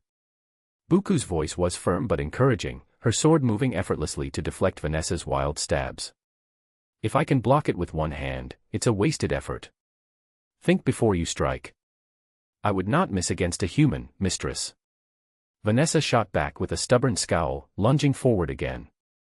Buku sighed, her expression one of exasperation mixed with amusement. That is a stupid assumption. First, you don't know if your opponent is a human or not. They could be using a visage like I am. She sidestepped the girl's thrust, and with a casual flick of her wrist, the flat of her sword struck Vanessa's shoulder with a resounding smack. Vanessa yelped, more out of surprise than pain, and crumpled to the deck. The hardwood rattled beneath her as she struggled back to her feet, her face flushed with embarrassment. And second, you aren't wearing heavy armor, so a direct strike would be lethal. A fight where your enemy is dead matters not when you aren't capable of reporting it. Vanessa grunted in pain, her thin frame resisting the intense training. She was tough, no doubt about that, but was still a human, fragile compared to the beings she sought to emulate. Ainz, standing at the edge of the scene, prepared to pass them by. But just as he took a step, a sudden message from one of the shades stationed outside the cavern crackled in his mind. 2 black dragons approaching. Before he could get more information, the mental link cut out abruptly. The temperature in the air spiked, unnaturally hot, and the massive wood and metal door shielding the cavern entrance began to blacken, as if something monstrous on the other side was radiating pure heat. Dragons, 2 of them this time, he warned Buku. Buku's demeanor shifted instantly. Her playful instruction turned cold, military-like. We are under attack, inside the ship, now. Make sure you know where to escape if it catches fire and warn others, she barked the order at Vanessa, who didn't hesitate. The girl's face paled, her instincts telling her to obey. Buku discarded the training sword, summoning her to Flamberga and a heavy shield. Vanessa dashed into the ship without protest. Ainz' mind raced as he tapped into his vast magical repertoire. Casting buffs and warning everyone, Ainz informed his wife while sending a message to everyone present in the cavern. There wasn't much point in ordering the humans to fight a dragon, they would be little more than fodder. It was safe to assume that the pair of beasts would be on a different level compared to the one they dealt with in Agramar, and thus, if the dragons proved too difficult to deal with, he would send all his active undead into a suicidal charge and retreat with Buku. Defias at this point were nothing more than pawns to use, though he preferred not to lose such valuable assets. The cavern became eerily silent, the air charged with tension as everyone prepared for the worst. Buku stood ready, her posture tense but focused, knowing she would take the brunt of the dragon's attacks herself with her equipment. Ainz would provide buffs and deal ranged damage with his spells. All her stats went up significantly as her husband's buffs flew into her, she even gained the ability to fly. It was a crucial advantage when dealing with winged enemies, otherwise one would be at a massive disadvantage. The ground rumbled beneath their feet, threatening to break. For a moment, it felt like the world held its breath. Then, with an explosive crash, the massive gate at the cavern's entrance shattered as one dragon tore through it like a cannonball. Hot on his tail came the second dragon, smaller in size but no less fearsome. Her roar filled the cavern, deafening and primal, shaking the walls as dust and debris rained from the ceiling. "Come and face us, cowards," her voice echoed in their minds with arrogance and fury. Casting Dimensional Lock, and stunning the large one with Grasp Heart.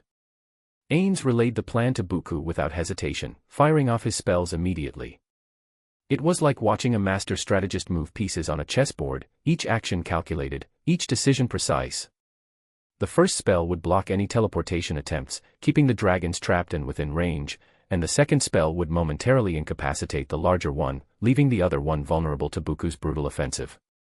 Ainz's cold, methodical approach was the counterbalance to his wife's often reckless but highly effective nature. As the spell, Grasp Heart, took effect, Ainz could feel the surge of magic gripping the massive dragon's heart. Even something as powerful as this beast couldn't resist, if only for a moment.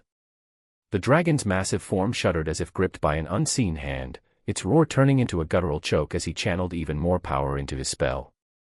Nefarian, one of the mightiest dragons in Azeroth, now stood momentarily frozen, a puppet whose strings Ainz controlled. Simultaneously, Buku shot up in the sky. Her shield collided with the second dragon's head with such force that a resounding crack echoed through the air. For a split second, Ainz watched with detached curiosity as the larger dragon convulsed, its eyes bulging in shock at the comparatively smaller creature before it. Then, almost anticlimactically, it slumped and crashed onto the dock below, splintering the wooden planks into a jagged mess as it plummeted to the ground.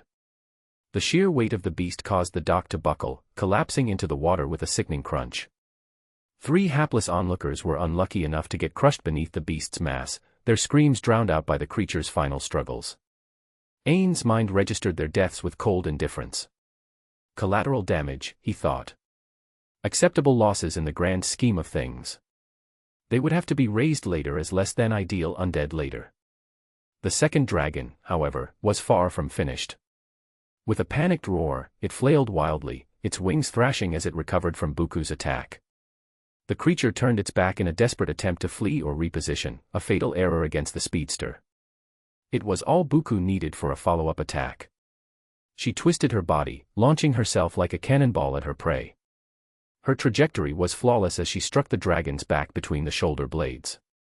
There was a sickening crunch as the dragon's spine bent unnaturally, its entire body folding it in half.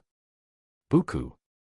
Ainz shouted as she disappeared from his sight between the two sides of the unnaturally contorted dragon, blood spraying through the air. "Bullseye!" Buku's voice came through their mental link, brimming triumphantly. She burst from the other side of the dragon as her opponent helplessly fell into the water with shocked, desperate roars. Ainz's gaze followed its descent, noting the frantic movement of its claws in a desperate attempt to stay over the water, yet the attempts proved futile and the beast sank like a stone. The water in the cavern was deep enough for a creature of such size to get submerged completely right in front of the tip of the Dreadnaught. Not like this. "Help! Brother! Help me!" The dragon's cries echoed in Ainz's mind, a telepathic plea filled with panic and despair. The voice was unsettlingly familiar. "Is that?" Buku hovered beside him and peered into the bubbling water as the beast struggled for its life. She too recognized the voice of the noblewoman. "Katrana Prester is a dragon." "It all makes sense," Ainz remarked. He had suspected she was more than she appeared, but this revelation was a convenient confirmation of his suspicions. "Help! Please! Brother, don't let me drown." Katrana's screams grew more desperate the more she struggled, her massive form sinking further into the depths. Ainz watched with a detached fascination. He wasn't particularly familiar with dragon anatomy, but it stood to reason that even these mighty beings needed air to survive. Soon, her struggles would cease and her lungs would burn, filling with water. It was an excruciating way to die, one that Ainz found fitting for someone who had attacked them. Should we tell her? Buku's voice was tinged with amusement, her lips curving into a smirk. I don't feel like giving her a quick death. Buku added, glancing at the corpse of the other dragon. Sure, if you want to torment her for a short while. She'll drown soon enough anyway. Ainz replied, turning his attention to the other dragon's remains, his curiosity piqued. It wasn't every day he would have a chance to experiment with a dragon's corpse, and while the parts were most certainly very valuable, the possibility of raising it as undead was too tantalizing for an overlord like him. Buku descended towards the water's surface, hovering above the struggling dragon. Her eyes glinted with malice as she watched Katrana's frantic efforts to keep her head above the water, swinging her sword above the overgrown lizard. Your brother is dead, have fun down there. You get what you deserve, bitch. Buku gloated in response, her words dripping with glee. No. No. No. Not like this. No. Help me. Don't let me drown. Katrana's pleas were now little more than incoherent shrieks, the voice of a creature who had realized too late the futility of its existence against its enemies. Asking me to help you after you came to kill us. Just how stupid are you? Buku responded with laughter. Ainz meanwhile flew toward the other dragon's corpse with an air of nonchalance, as if resurrecting such a formidable creature were a simple matter of course. His skeletal fingers infused the remains with massive amounts of necrotic energies, hundreds of times more than he used to reanimate human corpses, finally putting a slightly noticeable dent in his magical stores for a singular entity. The necrotic energy seeped into the dragon's body, tendrils of darkness infiltrating every muscle and sinew from top to bottom. The transformation was immediate and grotesque. The once glorious scales of the dragon dulled, taking on a sickly, mottled appearance of moss and worn stone. Its flesh decayed rapidly, sloughing off in putrid chunks as if the very essence of life was being stripped away, leaving behind a rotten monstrosity that radiated a malevolent aura. Its eyes, which once blazed with draconic fire, now opened slowly, glowing with an eerie dark red light that seemed to pierce through the very fabric of reality like its masters. Ainz observed with a keen eye, the necromantic process a testament to his unmatched control over life and death. The dragon's maw opened, revealing rows of decaying teeth as it let out a guttural growl. The voices. The dragon turned his gaze towards Ainz with a questioning look. They are gone. Ainz tilted his head slightly, intrigued. What voices? He inquired. He sensed that the dragon was firmly under his control with no hope of breaking free, so there was no reason to worry about an attack. The voices of the old god. The dragon's voice was filled with submission. It lowered its head in deference. So you are my new master. Very well, I will serve you with conviction. What is an old god? Ainz asked, his curiosity piqued. The implications of this were vast, the rabbit hole seemed to extend into unknown depths, and he was keen to explore it to both satisfy his curiosity and determine his safety. The idea that there were entities powerful enough to corrupt and control a being as mighty as a dragon suggested a complexity in this world he had yet to fully grasp. One of the primordial entities that once ruled the world, the dragon began, N'Zoth corrupted my father, Deathwing, and through him all of the black dragonflight. We, the dragons, were the guardians of this world, yet we were turned into its greatest threat. I and the rest of my kind worked tirelessly to set them free. If you could break the old god's dominion over me so easily, then you must be as powerful as them. Yes, that's why I died so easily. Interesting. What is your name? Ainz inquired. Nefarian, Lord, the dragon replied, sounding eager to please. Ainz raised a bony hand to his chin, his thoughts racing. Keeping an undead dragon of such immense size and power hidden would be a challenge. The next question was crucial. Can you use visage? With ease. Nefarian shrunk, his decayed form shifting and warping until he stood as a pale human man before him. His black hair was as black as a moonless night and his glowing eyes gave off an eerie light. Ainz gave a small, approving nod. How convenient, a dragon in human form would be far less conspicuous. Good. Now then, explain why you attacked us. Nefarian, in his new human guise, bowed his head in a gesture of submission. You disrupted my sister's plans, Lord, and we foolishly assumed we could deal with you. Speaking of which, he hesitated, his eyes flicking toward the still struggling form of Onyxia in the water. If you want to rule over the black dragonflight, it might be beneficial not to let my sister, Onyxia, drown. There are precious few females left and she is the current brood mother. If nothing else, she can be used for breeding purposes. Ainz considered this. An army of dragons would be a formidable asset, even if they weren't useful against the new forces he had been just made aware of. However, loyalty was paramount and mandatory. If she is under the control of these old gods, then she wouldn't be loyal to me and would need to be kept in chains, which in turn would mean controlling her children would be problematic, he replied. Nefarian's gaze was steady. If you could assume control over me so easily, then I have no doubt you can do the same with all of my flight. We will make them all serve you, Lord. Besides, she can be used only for breeding purposes and the eggs taken away before she can affect them. There was almost clinical detachment in Nefarian's offer, as if the dragon saw his own sister as nothing more than a breeding machine used to further the goals of his new master. Not that he minded. We'll see, Ainz muttered, raising a skeletal hand.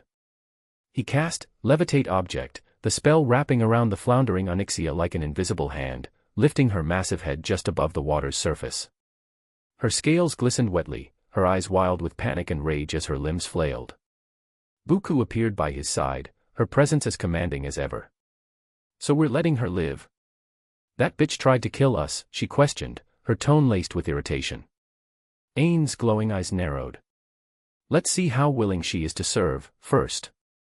Getting an army of dragons to serve us would be beneficial, more than another corpse. If she proves to not be cooperative, I believe Nefarian can find ways to still make her useful. His voice was cold, and pragmatic, as always. Buku crossed her arms, eyeing the flailing dragoness with a mixture of disdain and interest. I guess. But that one said something about the voices, so I'm kinda iffy. She gestured towards Nefarian, her expression skeptical. If he could be freed from the influence of these old gods, then perhaps a living dragon can be too. Ainz reasoned. His voice took on a more contemplative tone. I think this is the best time to figure out how to do it before we have to deal with more servants. There might be some who serve these gods among the Defias as well.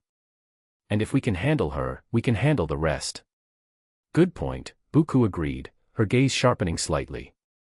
She turned towards Onyxia, her voice ringing out with authority. So what will it be, loyal servitude with life or back underwater for undeath? Onyxia's eyes widened, desperation flashing across her features. I will serve.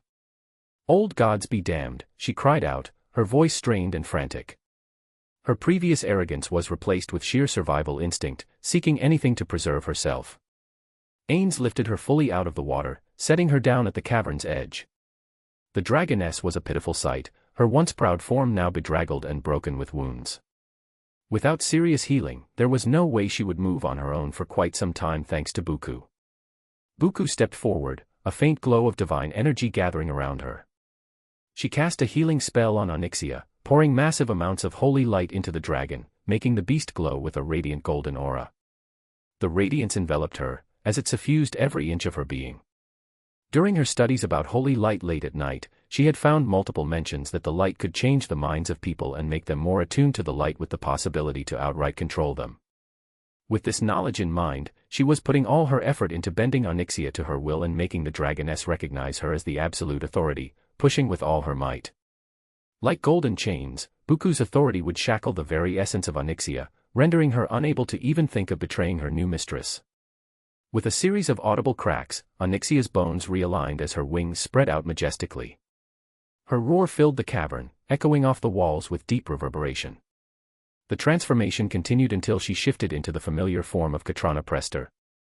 The noblewoman stood before them, dripping wet and appearing miserable. Ainz, Buku, and Nefarian landed before her, their gazes set on her. Onyxia's eyes flicked from one to the other, assessing her new reality. I don't hear the whispers anymore if that's what you are asking, she stated, her voice carrying a hint of bitterness, yet laced with a grudging respect. But I sense a certain control engraved in my very being. It seems my new mistress intends to keep me on a short leash. Her lips curled into a toothy grin. How devious. I like it. Behave and you won't ever feel it, Buku warned. Of course, Onyxia purred, her demeanor shifting to one of compliance. I believe there is a lot to discuss now that we are under new leadership, don't you agree, brother? She shot a glance at Nefarian, who stood silently, his expression one of unwavering loyalty to Ainz as he too nodded. Indeed. Nefarian agreed. Chapter 28. Ainz and Buku strode through the corridors of the fortress with the two dragons in tow. The expansion of their power base and worldly influence was an unexpected but pleasant surprise that needed to be addressed immediately. Ainz brought everyone to the fortress's penthouse area and used one of the empty rooms. The two dragons watched curiously as Ainz cast, Create Item, summoning a sleek round table of black marble and 10 matching seats, their surfaces polished to a shine. He motioned for everyone to sit, allowing them to sit first. Ainz then settled beside Buku and sent a message to Edwin ordering him to appear before him. Let's start with the quick version of what you two and the Black Dragons in general are up to and we can go from there, Ainz stated as he summoned a map, unrolling it on the table, ready to put up-to-date notes. Nefarian leaned forward, his eyes alight with pride. I rule over half of the Blackrock Mountain and control the burning steppes to the south of the mountain. He pointed to a spot on a provided map. Currently, the orcs and ogres I rule over are pushing into the Redridge Mountains and waging war on the Fire Lord Ragnaros's forces who control the other half of the Blackrock Mountain and territories to the north. His voice was measured, every word carefully chosen. With the help of Onyxia, I am not only trying to rebuild our dragonflight but infuse our children with magics of other aspects and make them stronger than any other dragonflight. Ainz nodded thoughtfully, his fingers steepled before him. The idea of breeding dragons infused with powers from various aspects intrigued him, especially with necromantic energies to convert enemies to their side without his presence being needed. It was a bold strategy, one that could yield an army of unparalleled strength if handled correctly. Buku, however, got straight to the point. How many black dragons are there? Her tone was sharp, demanding efficiency. Onyxia's eyes flicked to her brother before she spoke. Only 140 adult ones are accounted for. The rest went with our father to Outland, but only he returned. Additionally, there are 600 children and a few hundred unhatched eggs. Onyxia's gaze lingered on her brother, her expression a blend of irritation and concern. Unfortunately, with Nefarian now being undead, she added, her voice tinged with bitterness, I will need a new consort and there are slim pickings among the rest of the adult black dragons.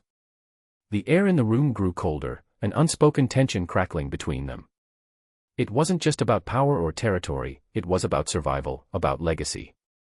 Onyxia's need for a new consort wasn't just a personal matter, it was a matter of ensuring the future of their kind.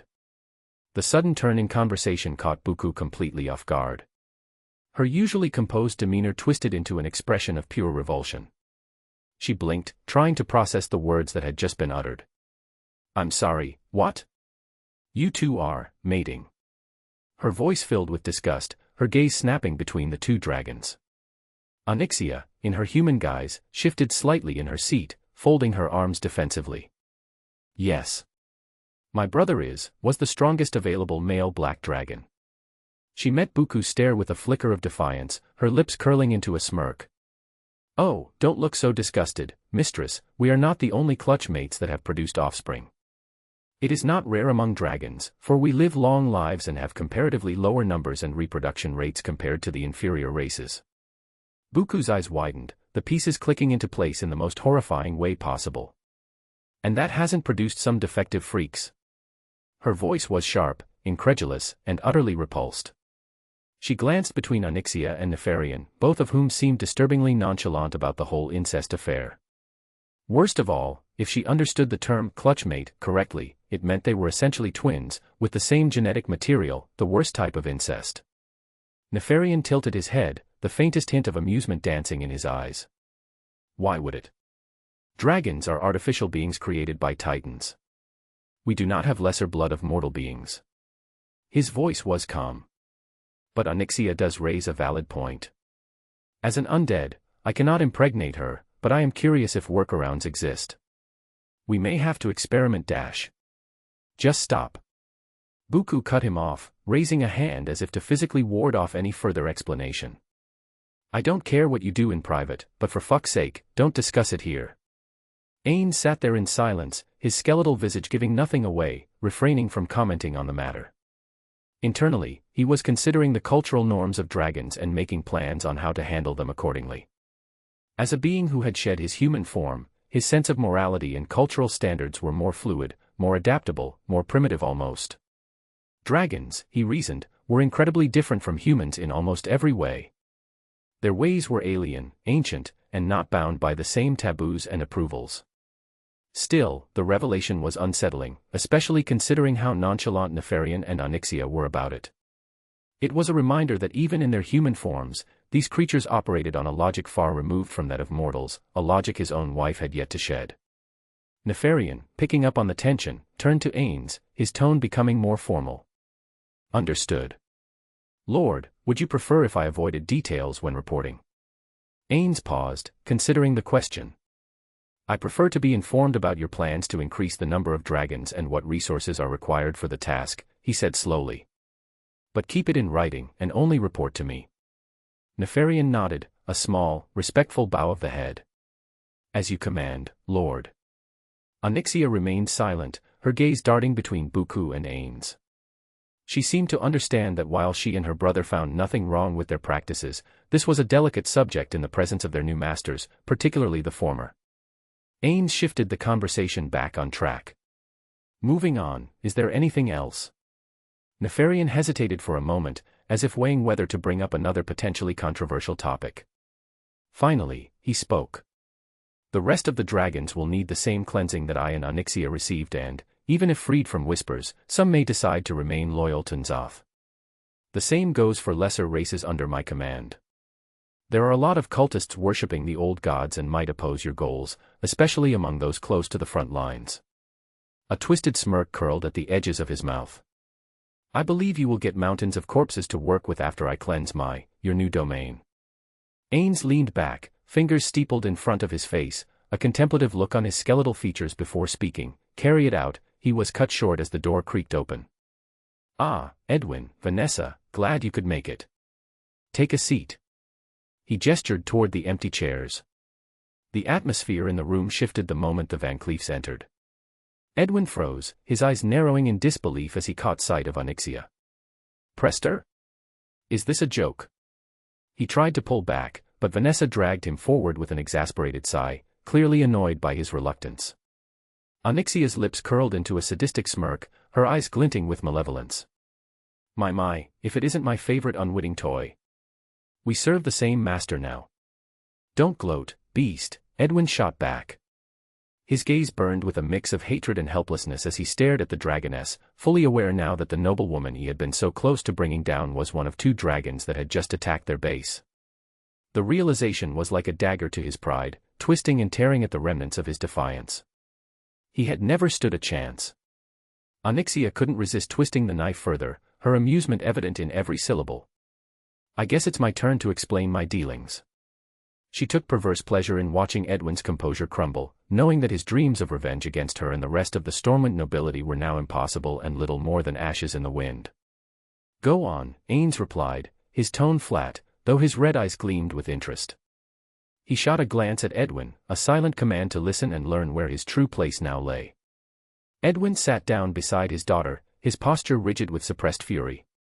His hand rested on the hilt of his blade, knuckles white as he fought to maintain his composure.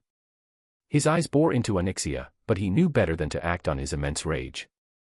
Let's get the past out of the way so the little mortalman knows where he stands in the pecking order, Onyxia began, her voice syrupy sweet with an edge of menace. Her gaze flicked to Edwin, relishing the tension in his posture, the way he hung on her every word with a mix of hatred and helplessness. She reveled in it, the power she held over these lesser beings, and now she even had proper backing to do it without fear of failure or repercussion. I was the one who orchestrated the Stormwind riots, she continued, her tone casual as if discussing the weather. It was my agent that killed the queen to make way for me to marry the dim-witted king, carefully planted among stonemasons. Her lips twisted into a sneer. Unfortunately, the fool refused my generous order and needed to be re-educated. She paused, savoring the look of horror on Edwin's face. His eyes were wide, disbelief mingling with the dawning realization of just how deeply he had been manipulated. Onyxia's gaze bore into him, her eyes glittering with sadistic amusement. I used my agents to help form the Defias Brotherhood from the ground up, guiding them to build the Dreadnaught and planting the idea to destroy the city in retaliation. She chuckled darkly. Oh, don't look so surprised, I knew about your plan to kill me. You're too weak to ever do so, and as for the men you trusted so much. She leaned forward, her voice dropping to a conspiratorial whisper. You have no idea how many of them work for me. Edwin's face turned ashen, a cold sweat breaking out on his brow. The room seemed to close in around him, the walls pressing in as the weight of his failure crushed down on him like the fathoms of the deep oceans. Every plan, every carefully laid scheme, from over the years unraveled before his eyes, exposed by the intricate web of manipulation spun by the very creature he had sought to destroy. His grip on his blade tightened, but he knew it was futile. There was no striking down a dragoness of such power, especially not in the presence of Ainz, who seemed indifferent to the unfolding drama or at least not interested enough to interrupt anyone. After all, Edwin knew he hadn't earned enough favor yet with his direct superior, unlike his daughter who had managed to get in Buku's good graces almost instantly and displayed signs of near-psychotic loyalty towards their common masters. Vanessa placed a calming hand on her father's arm, her eyes flickering with a mixture of anger and something more calculating. She understood the game better than her father, the subtle dance of power and control, especially now with new pieces on the board. This was not the time for rash actions, not with their new position so precariously balanced. Lady Buku caught them. Edwin spat, each word was a knife aimed at Onyxia's pride. Onyxia, unflustered, tilted her head slightly, her expression one of mild amusement and condescension. Unimportant detail. Of course, someone like Lady Buku would catch them. I now know my mistress is far superior to me. She dismissed the notion as easily as one might swat away a bothersome insect. But let's carry on. My goal was to destroy the kingdom of Stormwind and provide fertile grounds for my kind while we worked on ways to free the old gods, given its rich lands and abundant prey. Ainz watched the exchange with an air of detached curiosity. Onyxia's revelations were intriguing, if not entirely unexpected. He had suspected that her influence ran deeper than she let on during their initial meeting, but to hear it laid out so plainly was enlightening of the schemes this world's inhabitants could do. It also served as a stark reminder of the ruthlessness of the world they were now entwined in, reaching decades if not centuries into the past. This wasn't a realm for the faint-hearted or the weak-willed. The mention of the old gods served as a reminder of just how deeply their tendrils had rooted themselves into the world's politics and power structures, suggesting anything alive was susceptible to their influence. Where is the king of Stormwind now? Ainz asked. This was the most pressing question. Onyxia's confident facade cracked for the first time. She shifted nervously, her gaze faltering. With the Naga on an island called Alcaz off the shore of Dustwallow Marsh. She paused, her eyes flicking towards the map, seeking refuge in its lines and symbols as she pointed out the geographic location. They are direct creations of N'Zoth and would never change their loyalties. Ainz's gaze dropped to the map, his eyes scanning the area she mentioned. His mind worked swiftly, weighing options, calculating outcomes. The Naga were a known factor, ruthless, fanatically loyal to the old gods, and exceedingly dangerous to the common soldier across most races. Does the former king of Stormwind know you are behind his kidnapping? He probed. No. He has no idea. But it would be safer to eradicate the Naga and recapture Varian. She suggested, a hint of self-preservation masked beneath her offer of advice. Nefarian, sensing an opportunity to curry favor, spoke up with eagerness that belied his usual stoic demeanor. I will make preparations to deal with the Naga and send some of my best to do the job. We must be careful and a quick but efficient eradication of the entire island population is required, otherwise these creatures will just disappear between the waves and strike at a later date. Nefarian offered. He was eager to prove his worth to his new master as now, unlike with the old gods, he felt a genuine connection with the overlord and wanted to excel among Ainz's servants and take the position of his trusted advisor and the number 3 rank right after his master's wife. Ainz nodded slightly, acknowledging the offer calmly. Carry it out. For now, you both will halt all advances and deal with the reorganization of your forces with information we will send you later. Edwin, you will work with both Onyxia and Nefarian and make sure there is no inner conflict. As you command, Lord. Edwin bowed his head, not daring to protest the decision. His pride had taken a severe beating today, but he wasn't foolish enough to challenge the overlord's command. It was plain to see that Ainz and Buku put a much higher value on their dragon subordinates, as each was worth hundreds of men, and all he could do was keep his head low and carry out orders without protesting. He was now only minorly important, only useful for keeping a few ogres and the fragile humans in line. I will do as told. Onyxia nodded. The game was far from over, and she knew that her master's favor could be as fickle as it was absolute. Her gaze lingered on Ainz for a moment longer, calculating as she turned with great malice to smirk at Edwin. There might be a slight problem with halting all advance, my lord, Nefarian noted. He folded his arms, the sharp glint of his eyes betraying his unspoken concerns. The Burning Steppes is a wasteland, and as much as I prefer to replace the mortal worms with easy-to-control golems and undead, they are useful for now. But to keep them in line, they must be fed. The resources are scarce, at best, and raids keep their numbers culled and resources flowing. Ainz leaned back slightly, tapping a skeletal finger thoughtfully against his chin. I see, he mused, in that case, I will leave it to your discretion for now until I have a clear picture of how to proceed. We should go take a look at our new domain. Blackrock Mountain sounds like a place we could use as our capital. We did want an underground palace after all if we could get it. Buku chimed in, breaking the momentary stillness. Her voice carried a spark of excitement, a contrast to the somber mood of strategic planning, at the idea of the new. Ainz nodded. True. I think we can do it right now. Can either of you use teleport or cast a gate, he asked, turning his gaze toward the dragons. I can, Nefarian replied eagerly. Yes, Onyxia chimed in with equal enthusiasm. Great then Ainz began only to be interrupted by Buku. Darling, we have 2 freaking dragons, we are not teleporting there. Buku interjected, her voice rising with incredulous excitement. The prospect of flying through the skies on the back of an ancient dragon was simply too good to pass up for her. I would be honored to carry you, Lord. Nefarian gave a solemn yet prideful offer, unwittingly adding even more fuel to the fire. In that case, I will carry Lady Buku. Onyxia joined in, her voice laced with eager competitiveness. Both dragons, despite their fearsome reputations, had become nearly obsessively eager to serve in such a short period of time. Is this the result of replacing one master with another? Ainz could only speculate on the matter. But as they said, don't look a gift horse in the mouth. He and Buku had gained 2 loyal and relatively powerful servants to use as they saw fit. Let's go. Buku grinned, tugging at Ainz's arm with childlike enthusiasm. Her earlier calm demeanor was replaced by barely contained excitement. I'm coming, Ainz replied, chuckling softly at how impatient Buku was to fly again. Once outside, once they passed through the destroyed gate, an unsightly mess that would need to be repaired and hidden as soon as possible, Onyxia and Nefarian reverted to their natural forms.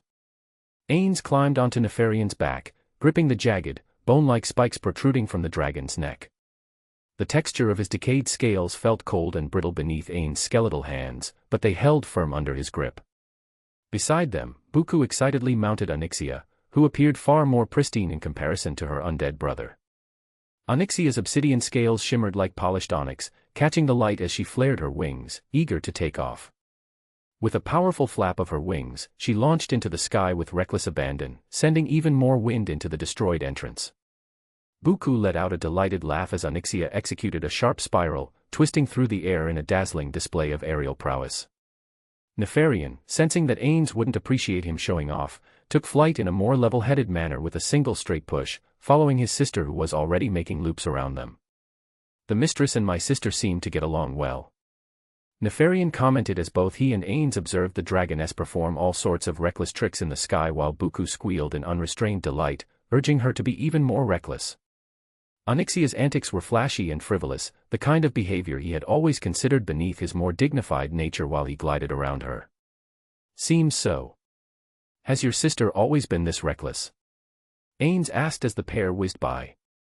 Onyxia's latest stunt had her skimming the treetops with reckless precision, narrowly avoiding a collision with a particularly thick oak tree. She is more, how to put it, hot-headed than me.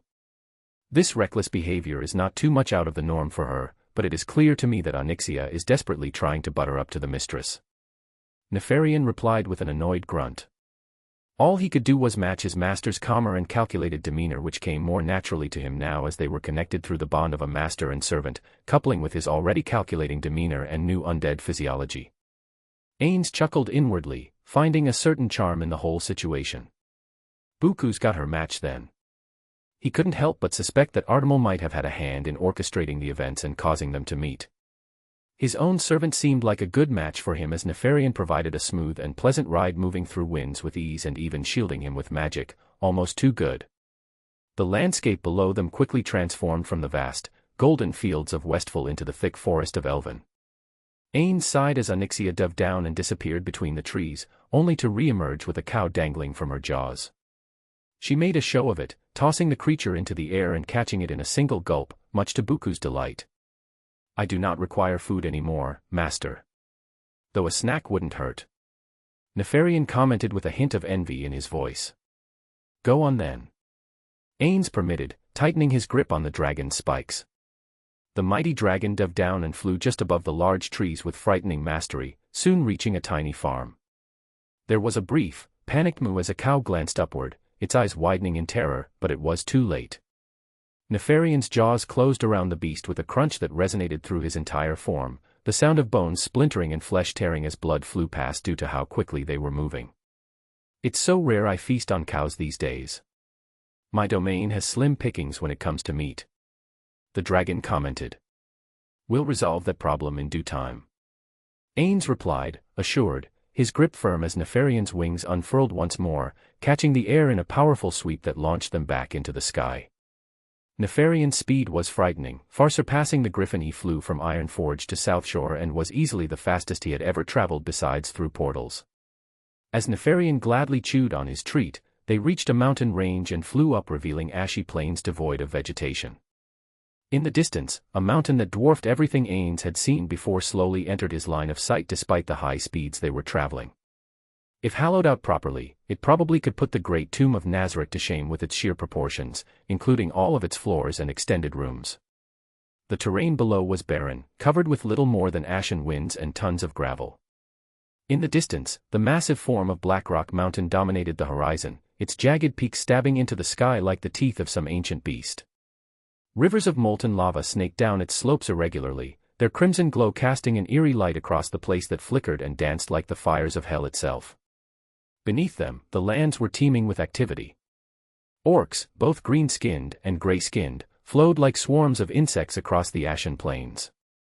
Their settlements sprawled in every direction, ramshackle towns, crude fortresses, and watchtowers stood like sentinels against the bleak landscape. Orcs numbering in the thousands went about their business, seemingly indifferent to the dragon soaring above their heads. To them, the sky was just another battlefield, and dragons were not an uncommon sight as their rulers. "It's like watching ants moving about an anthill," Ainz thought, marveling at the sheer scale of life teeming below. The ominous Black Peak would be the seat of his power. This mountain would become the capital of the Empire of Nazar, he could already see it. Chapter 29. The interior of Blackrock Spire left a lot to be desired, to say the least. Its halls, crudely carved from the mountain's dark stone, stretched endlessly in a labyrinthine way, lit only by the rare flicker of torch flame or lava flow. The air was dense with the terrible stink of rot and decay, a combination of rotting food and unwashed bodies, forming an almost tangible miasma that clung to the skin and muffled the senses. The inhabitants of Nefarian's kingdom, a diverse group of creatures and beings united in their servitude to a singular superior species, watched the new rulers pass with a mix of anxiety and intrigue. Orcs lurked in the darkness, massive wolves serving as their mounts growled low as they skulked. Ogres lumbered about with a bulky, brutish grace, while goblins skittered like rodents all throughout. Ainz and Buku even spotted the dragonoids, over 2 meter tall, bipedal beings with dragon heads and covered in black scales that shone like obsidian. They resembled those Ainz remembered from Yggdrasil, as if these served as an inspiration for their game counterparts. "We use mortal races to create them. Or in rare cases, they are given natural births if the female picks a humanoid mate," Nefarian explained. Ainz grew more intrigued by this twisted kind of creation. It seemed the draconic hierarchy extended much beyond the typical scales and wings and into hybrid offspring, which had all sorts of possibilities springing into his mind for farming useful undead. Nearby, another type of dragon spawn roamed the halls. These were akin to centaurs, with 4 legs and enormous power, and their forms were a bizarre hybrid of dragon and beast. And even these, by his estimations, would make decently powerful undead for this world.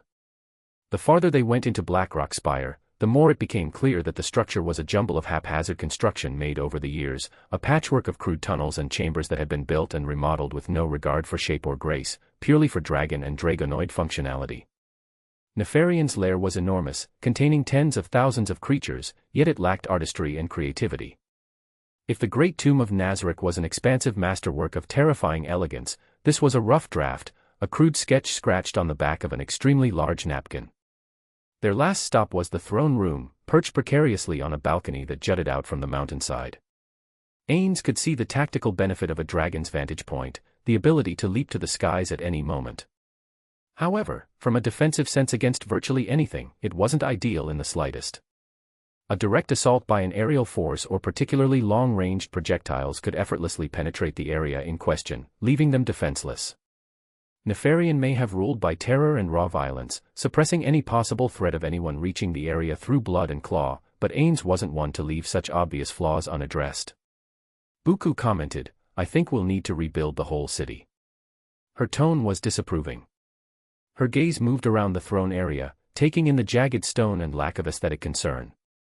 "It'll take a lot of work and shouldn't be our priority," Ainz replied. The necessities of their expanding empire surpassed any desire for instant opulence or aesthetic consistency. For the time being, function ought to take priority over form. "At least you're giving me resources to decorate our palace area. This is ours now, we can liven it up a little." Buku didn't back down. Ainz let out a resigned mental sigh. He knew Buku well enough to understand that once she set her mind on something, there was little point in trying to dissuade her, she would have her way.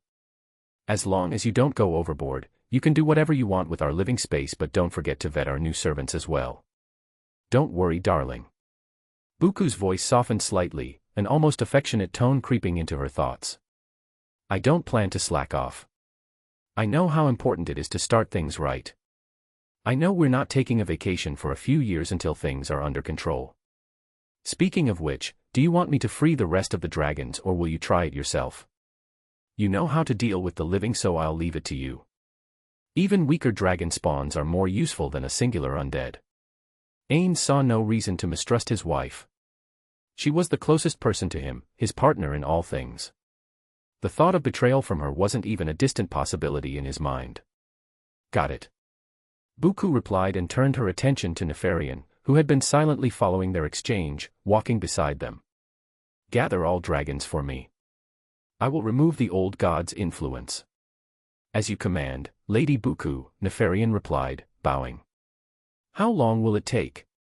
Buku asked, eyes fixed on Nefarian with the intensity of a drill sergeant inspecting her troops.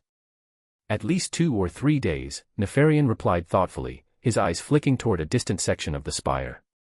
"Should we also gather all the eggs?" There was a weight to his words, an unspoken concern about the future of his kin. The influence of N'Zoth ran deep, like a poison in the bloodline, and there were no guarantees that the dragons born in the future would be free from it as long as Deathwing lived. There never was confirmation that Deathwing had perished when he fled from the combined might of all other aspects, just that he had never returned. Nefarian's account of the Black Dragonflight's turbulent past was a complicated story of his kind to his new masters as they toured the spire. How his father lost his sanity and attacked the other aspects during the first demonic invasion 10,000 years ago. He had deceived them into crafting the Dragon Soul, an artifact of unimaginable power that could bend the will of all dragonkind. Deathwing sought to assert his dominance, not just over the other aspects, but over the world itself. Yet, in a twist of fate, the artifact was ultimately destroyed during battle, and by a mortal human nonetheless.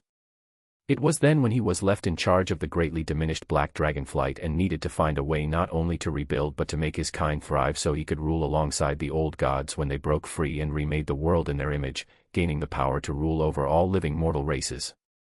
The reason for the Black Dragonflight still serving the old gods was likely licking his wounds somewhere hidden from the sight of the Dragon Queen Alexstrasza and the rest of the aspects who were eager to end the Black Dragons for their crimes, past and present. Ainz nodded, absorbing this intricate web of lore. The downfall of the Black Dragonflight was a cautionary tale, a reminder of the dangers of hubris and unchecked ambition. It was clear that, for now, they must tread carefully, reinforcing their power and solidifying their positions before considering any expansion.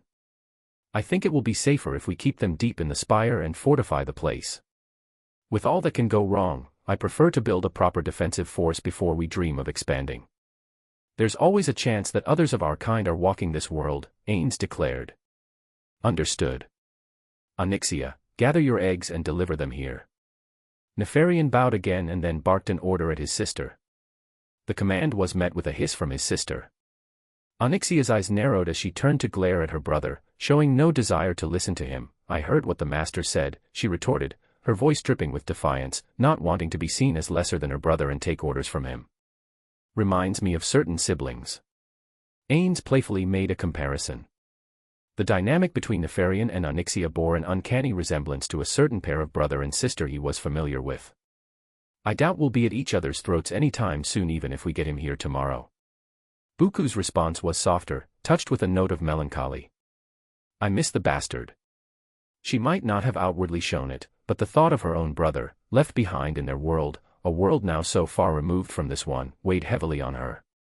As powerful as they were, there were things yet beyond their grasp, and bringing over her brother was one of them. Ainz glanced at Buku, her face composed but her eyes showing an inkling of sadness. He placed a hand on her shoulder, in silent understanding. Onyxia, sensing the awkwardness, backed down with a small bow of her head. I will see to it immediately, she responded, her tone devoid of the defiance it had conveyed minutes before as she took off to the skies. Buku glanced over the crowd. Over 100 dragons in their visage forms, humanoid disguises of various shapes and sizes, stood in orderly rows, a sea of eyes trained on her. Among them, dog-sized whelps flew around, little more than overgrown puppies with wings, too young to understand they needed to behave. As with all babies, Buku found them cute and couldn't fault them for just wanting to play around. Despite being draconic in nature, their behavior was no different from any other newborns, exploring their world with an endearing lack of caution and an incredible desire to learn and do more. They zipped around in haphazard patterns, their tiny wings flapping furiously to keep them aloft, as all dragons were born with all motor functions and could survive in the wilds on their own, but sentience wasn't immediate and developed in the first few months after they had hatched, assuming they lived that long. Her eyes shifted to the older child dragons who had taken the forms of human children. They stood in lines as rigidly as their older siblings and parents, shifting in place from the tension. She rose from the stone throne that once belonged to Nefarian and stretched. The throne itself was a crude thing, more a block of hewn rock than a proper seat of power, but it had sufficed for the dragon prince in his reign of terror and thus would have to do for her. As she stretched, cracking her neck with a satisfying pop, she prepared herself for the task ahead. It was time to see if she could take over the entire black dragonflight and wrestle them away from the old god's maddening influence, putting them under her control instead. As Onyxia and Nefarian had proved, just freeing them from the whispers didn't change their personalities, and the most likely outcome was that the black dragons would be near psychotic lunatics by default, with some rare, more level-headed exceptions scattered here and there. Thus, it was necessary to implement deep-seated control immediately after the removal of the old god's influence to ensure that the peace was kept. Her mind briefly wandered to Ainz and Nefarian, who to not unnecessarily risk things had wisely teleported away to the Defias hideout with the rest of the undead present in the spire, leaving her to conduct this ritual alone. Onyxia standing by her side was the only authority keeping these dragons in check, at least for now. Taking a sharp breath, Buku closed her eyes, reaching inward to feel the mighty power that lay dormant within her. It was time to find her limits, to test the very boundaries of the power she wielded ever since she had arrived in this world. The energies within swirled, promising depths of power akin to a great whirlpool. As she called forth the holy light, she felt it respond not just as an element, but as an extension of her will, demanding its presence to cleanse the minds of hundreds of dragons and replace the control of the old gods with her own. The air around her lit up, and then, with a brilliant burst, her golden wings unfurled in an instant. They stretched out from her back, radiating pure white light with the brilliance of a miniature sun each. A halo blazed into existence above her head, its light gentle in contrast, illuminating her features with an ethereal glow. She was a vision of divinity, a goddess incarnate. A wave of holy energy surged forth from her, rippling through the air like a tide of purifying fire. It washed over the assembled dragons, filling the throne room and spilling out into the surrounding areas like a natural disaster. The light was warm, soothing and filled with seemingly unfathomable power. It seeped into every nook and cranny of the spire, chasing away shadows and pests. As the wave moved through the dragons, they started to murmur among themselves for the first time in years. Their eyes widened, pupils dilating as if a veil had been lifted from their minds. Even the whelps, who had been darting around, stopped mid-air, their tiny mouths agape as they stared at Buku, their eyes filled with reverence at her sheer power. She could feel them, each and every one of them. Their thoughts, their emotions, their very essence for her to take. It was as if a vast network of minds had opened up to her. This would be their true allegiance, a loyalty that went beyond mere fear, born from unshakable reverence and indomitable belief. They would see her as the highest authority, with Ainz, their supreme ruler, standing beside her as an equal, at her command. Somewhere, she thought, Deathwing, if he even dared to show his molten-scaled face, would face the shock of his life. His own kin would rise against him without a moment's hesitation, ready to tear down the very father who had once ruled them. The moment of truth had finally come. The atmosphere in the Blackrock Spire throne room was heavy, filled with an almost tangible sense of anticipation. Ainz sat upon the single throne, beside him, Buku perched casually on the armrest, her elbow resting nonchalantly on his shoulder plate. To anyone who dared question it, her relaxed pose was almost a statement, I'm not just here to fill space. I am to be feared, respected, and revered every bit as much as he is. Her wings of light, she kept active at the moment purely as a demonstration, folded neatly behind her, a constant reminder of the radiant power she held in reserve. And her gaze. It swept across the crowd, calm and imperious, lingering just long enough to make even the boldest and most experienced feel a faint tremor down their spines. The throne room was packed with the most formidable subjects in their emerging empire. Dragons of every size stood in neat rows, their eyes locked on Buku and Ainz with a devotion only barely short of fanatical worship. But they weren't alone. Clustered around the towering dragons stood the leaders of ogres, orcs, trolls, and even the notorious Defias Brotherhood, a ragtag band of humans who had previously sworn allegiance to no one. All had gathered here today, some with barely concealed unease at the summons and the presence of each other, to witness the founding of the Empire of Nazar. Nefarian, the eldest black dragon, stood proudly to Ainz's right. His usual arrogance had given way to an awe-filled reverence, sending murmurs flying among the weaker races. The mighty dragon, who once would have sneered at any notion of bending his will, now watched Ainz with unblinking loyalty. To Buku's side stood Onyxia, who seemed just as much a part of the throne room as the obsidian pillars and molten streams themselves. A sliver of a smile played across her lips. She knew her place, she knew exactly whom she served, and was glad to do so. In the crowd, VanCleef, Buku's former handmaiden, stood on the periphery, arms crossed and jaw clenched in barely masked envy. The poor girl could hardly look at Onyxia without that familiar pang. Her position as Buku's closest confidant had been usurped by a dragoness who, to be fair, could both advise on state matters and turn enemies into cinders with a mere exhale. Vanessa still held her title as one of Buku's handmaidens and was personally trained by her mistress, but now she was just one among 10, a fact that stung her pride more than any wound. The other handmaidens, a collection of young, black-scaled dragon girls with the appearance of strikingly beautiful yet slightly terrifying teenage humans, stood nearby, each possessing far more power from birth than Vanessa could ever hope to gain. With a thought, they could transform into scaly beasts larger than warhorses, unleashing dragon breath strong enough to melt steel. Vanessa might have been used to dealing with troublesome foes, but compared to these dragon whelps, she was merely a talented mortal. As the last of the servants arrived and took their spots, Nefarian took a step forward and announced, "Our master, Emperor Ainz Olgaun is ready to address you." The room descended into silence so complete that even the flickering of the lava seemed to pause in respect. The dragons, newly bound to the will of Nazar, would not dare interrupt, and the orcs, trolls, ogres, and humans looked on as though their very lives depended on their obedience. Drawing the ire of 100 dragons, they all knew, would mean the end of their bloodlines, an eradication swift and final. Ainz shifted, the bones of his skeletal hand curling around the armrest with a faint creak of metal. "Thank you, Nefarian. I will be brief. Today you have all gathered to witness the birth of a new empire. I am proud to announce that this is the day the Empire of Nazar begins and you are its first citizens." The words fell like a hammer blow, sparking a surge of silent pride in the room. "Make no mistake," he continued, there is a lot of work ahead of us to establish our rightful place among the other powers of this world, but rest assured, his eye sockets flared with an intense red light, we will claim what is ours. Serve us with all your hearts and rest assured that we will watch over you all. Betray us. He allowed a pause, the silence thickening, and you shall wish you had never been born. As expected, he took out the whip after presenting the carrot. The room seemed to shudder in response as if even the stone feared to cross him, which it probably would considering how dangerous its new owner was. Buku glanced out over the room, catching glimpses of the dragons lowering their heads slightly and most of the ogres and orcs nodding in obedience, pushing down those who were so shocked they couldn't bow down themselves. It was a thrill to see the mixture of fear and respect filling their eyes, referencing the power she and Ainz held. Their journey would be rocky, no doubt about it, but it had a grand start as any. Their rule had begun and they had no illusions that the start would be a rocky one. The remnants of the old horde had countless enemies and the black dragons alone had a list of grudges long enough to wrap around the spire twice and then some if written out on paper.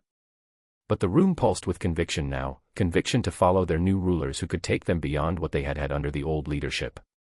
The empire of Nazar had indeed taken its first breath, and she and Ainz stood on the precipice of something greater than any had seen. Later, in the depths of the newly claimed fortress, the scene was a stark contrast to the grandeur of the throne room. The bedroom Ainz and Buku now shared was a masterpiece of luxury, decorated with everything the couple could think of. Dark stone walls, enchanted with protective spells, enclosed a space filled with ornate furnishings, accompanied by lights flickering in the magical lamps. Although Ainz had night vision and could easily read in complete darkness, he chose to leave the lights on for aesthetics. The castle area in the deepest depths of the Blackrock spire took shape at a rapid pace and their quarters were the first to be finished in mere days after the creation of the empire, a great feat all things considered. The centerpiece of the room was their double bed, crafted from enchanted materials stronger than the hardest steel, yet deceptively delicate in its appearance. The mattress was made of the softest feathers the Brotherhood could get their hands on, and the sheets were woven from enchanted silk that shimmered faintly in the dim light from Yggdrasil game items. It was a bed fit for the finest royalty. Ainz sat upright, holding a book as he read about the history of Dalaran, the mage city in the north that had been razed and rebuilt after the Third War. The city had stood proud for centuries, only to be brought low by the demon lord's attack. Now rebuilt, it was made a floating citadel far above the grounds with the help of a few dozen of the most powerful mages on Azeroth performing one of the most complex spells ever conceived. Ainz knew that he wanted to visit this city when Nazar was established enough for him to be received as an honorable guest, not an undead monster feared by all, so it would have to wait on his bucket list. Beside him, Buku lay in her natural form, partly engulfing his skeletal frame as she slept. In just one day she had learned to reshape herself in a vaguely humanoid form to, as she put it, to become a proper slime girl for him. It was an amusing thought, inconceivable in his previous world beyond mere fantasy fiction. But now it was just another part of their new existence. In this form, Buku made no sound, no breath, and no heartbeat. Only the slight vibrations emanating from her gelatinous form in short rhythmic intervals signaled that she was, in fact, asleep. It was a peculiar sensation, to have someone so close yet so silent. Although she didn't need to sleep, she still preferred to do so. Ainz, on the other hand, saw no need for such a time-consuming activity, choosing to use his time to read and learn as much as he could. He turned the page with, move object, engulfed in the tale about the fabled city that had stood proud for centuries only to be razed instantly during the war. His gaze returned to the book, his mind half occupied with the events of the past few weeks. So much had happened in such a short time.